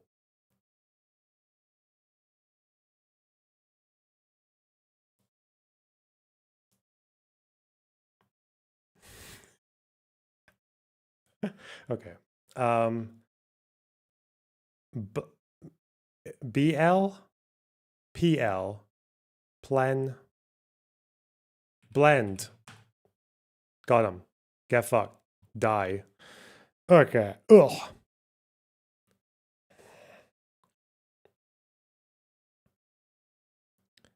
Something wrong with your channel for real. What? What are you saying? Add 3 people to your subscription. I don't have any friends. Get blended. Nice. I did it in 2. Wow. Do you want a fucking cracker? like that parrot. like that bird wanker. Honeycomb.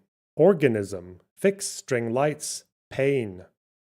Well, I know a lot about pain from that debate. Pamplemousse. Spreadsheet. Touch up. Cornicon. Tinsel. Solar panel. Candy cane. Airbrush. Angel.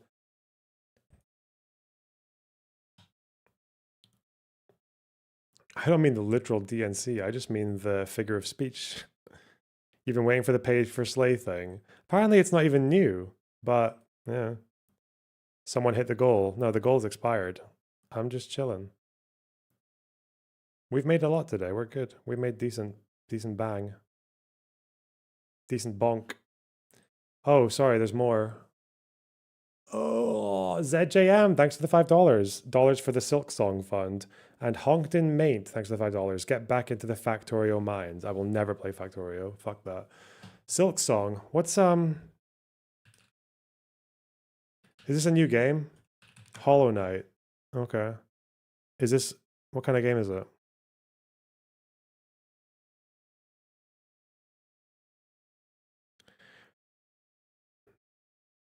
It looks kind of childish. Okay, that looks fun. Yeah. That looks cute. Maybe. Yeah, think about it. I'll think really hard about it. I'm thinking so hard. You can watch me right now.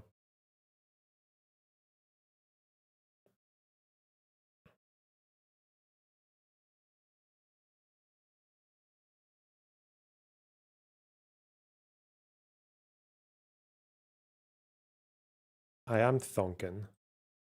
Watch them try to stop me. Thonkin hard.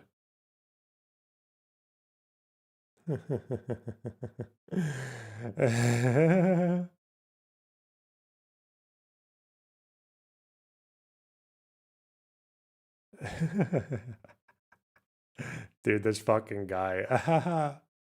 He's he thinks I'm gonna engage now. What the I held back. Thanks for stopping by. My DMs are open. Do you think the Jiva convention is inadequate and actions that potentially violate that standard may have occurred? Yes or no? Based? Incredibly based. Honkton Maine, thanks for the £5. Give Dwarf Fortress a go. I don't know. I just need to find another Yago gif. Wait, there's a good one. Wait. Yago Aladdin gif. What about the one of him flying into a wall?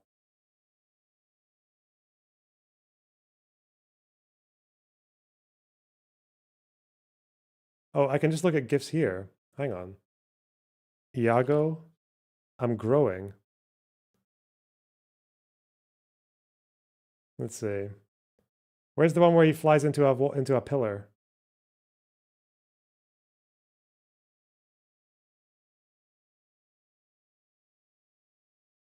Do they not have it? What? It's so good. He has the little stuff swirling around his head afterwards. It'd be a good gift. That one. There we go.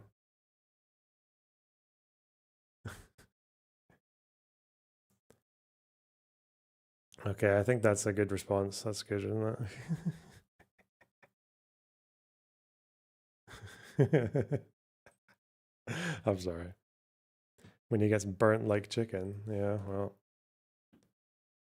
Roasted.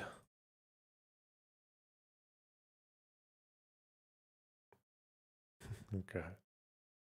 I'm sorry. I need to get out of here. I'm getting hungry. That's what's going on. I guess I'll raid out because Hutch is debating. Defending the honor of Chorus Media. David Pacman. For free. All right. Love you guys. Bye bye.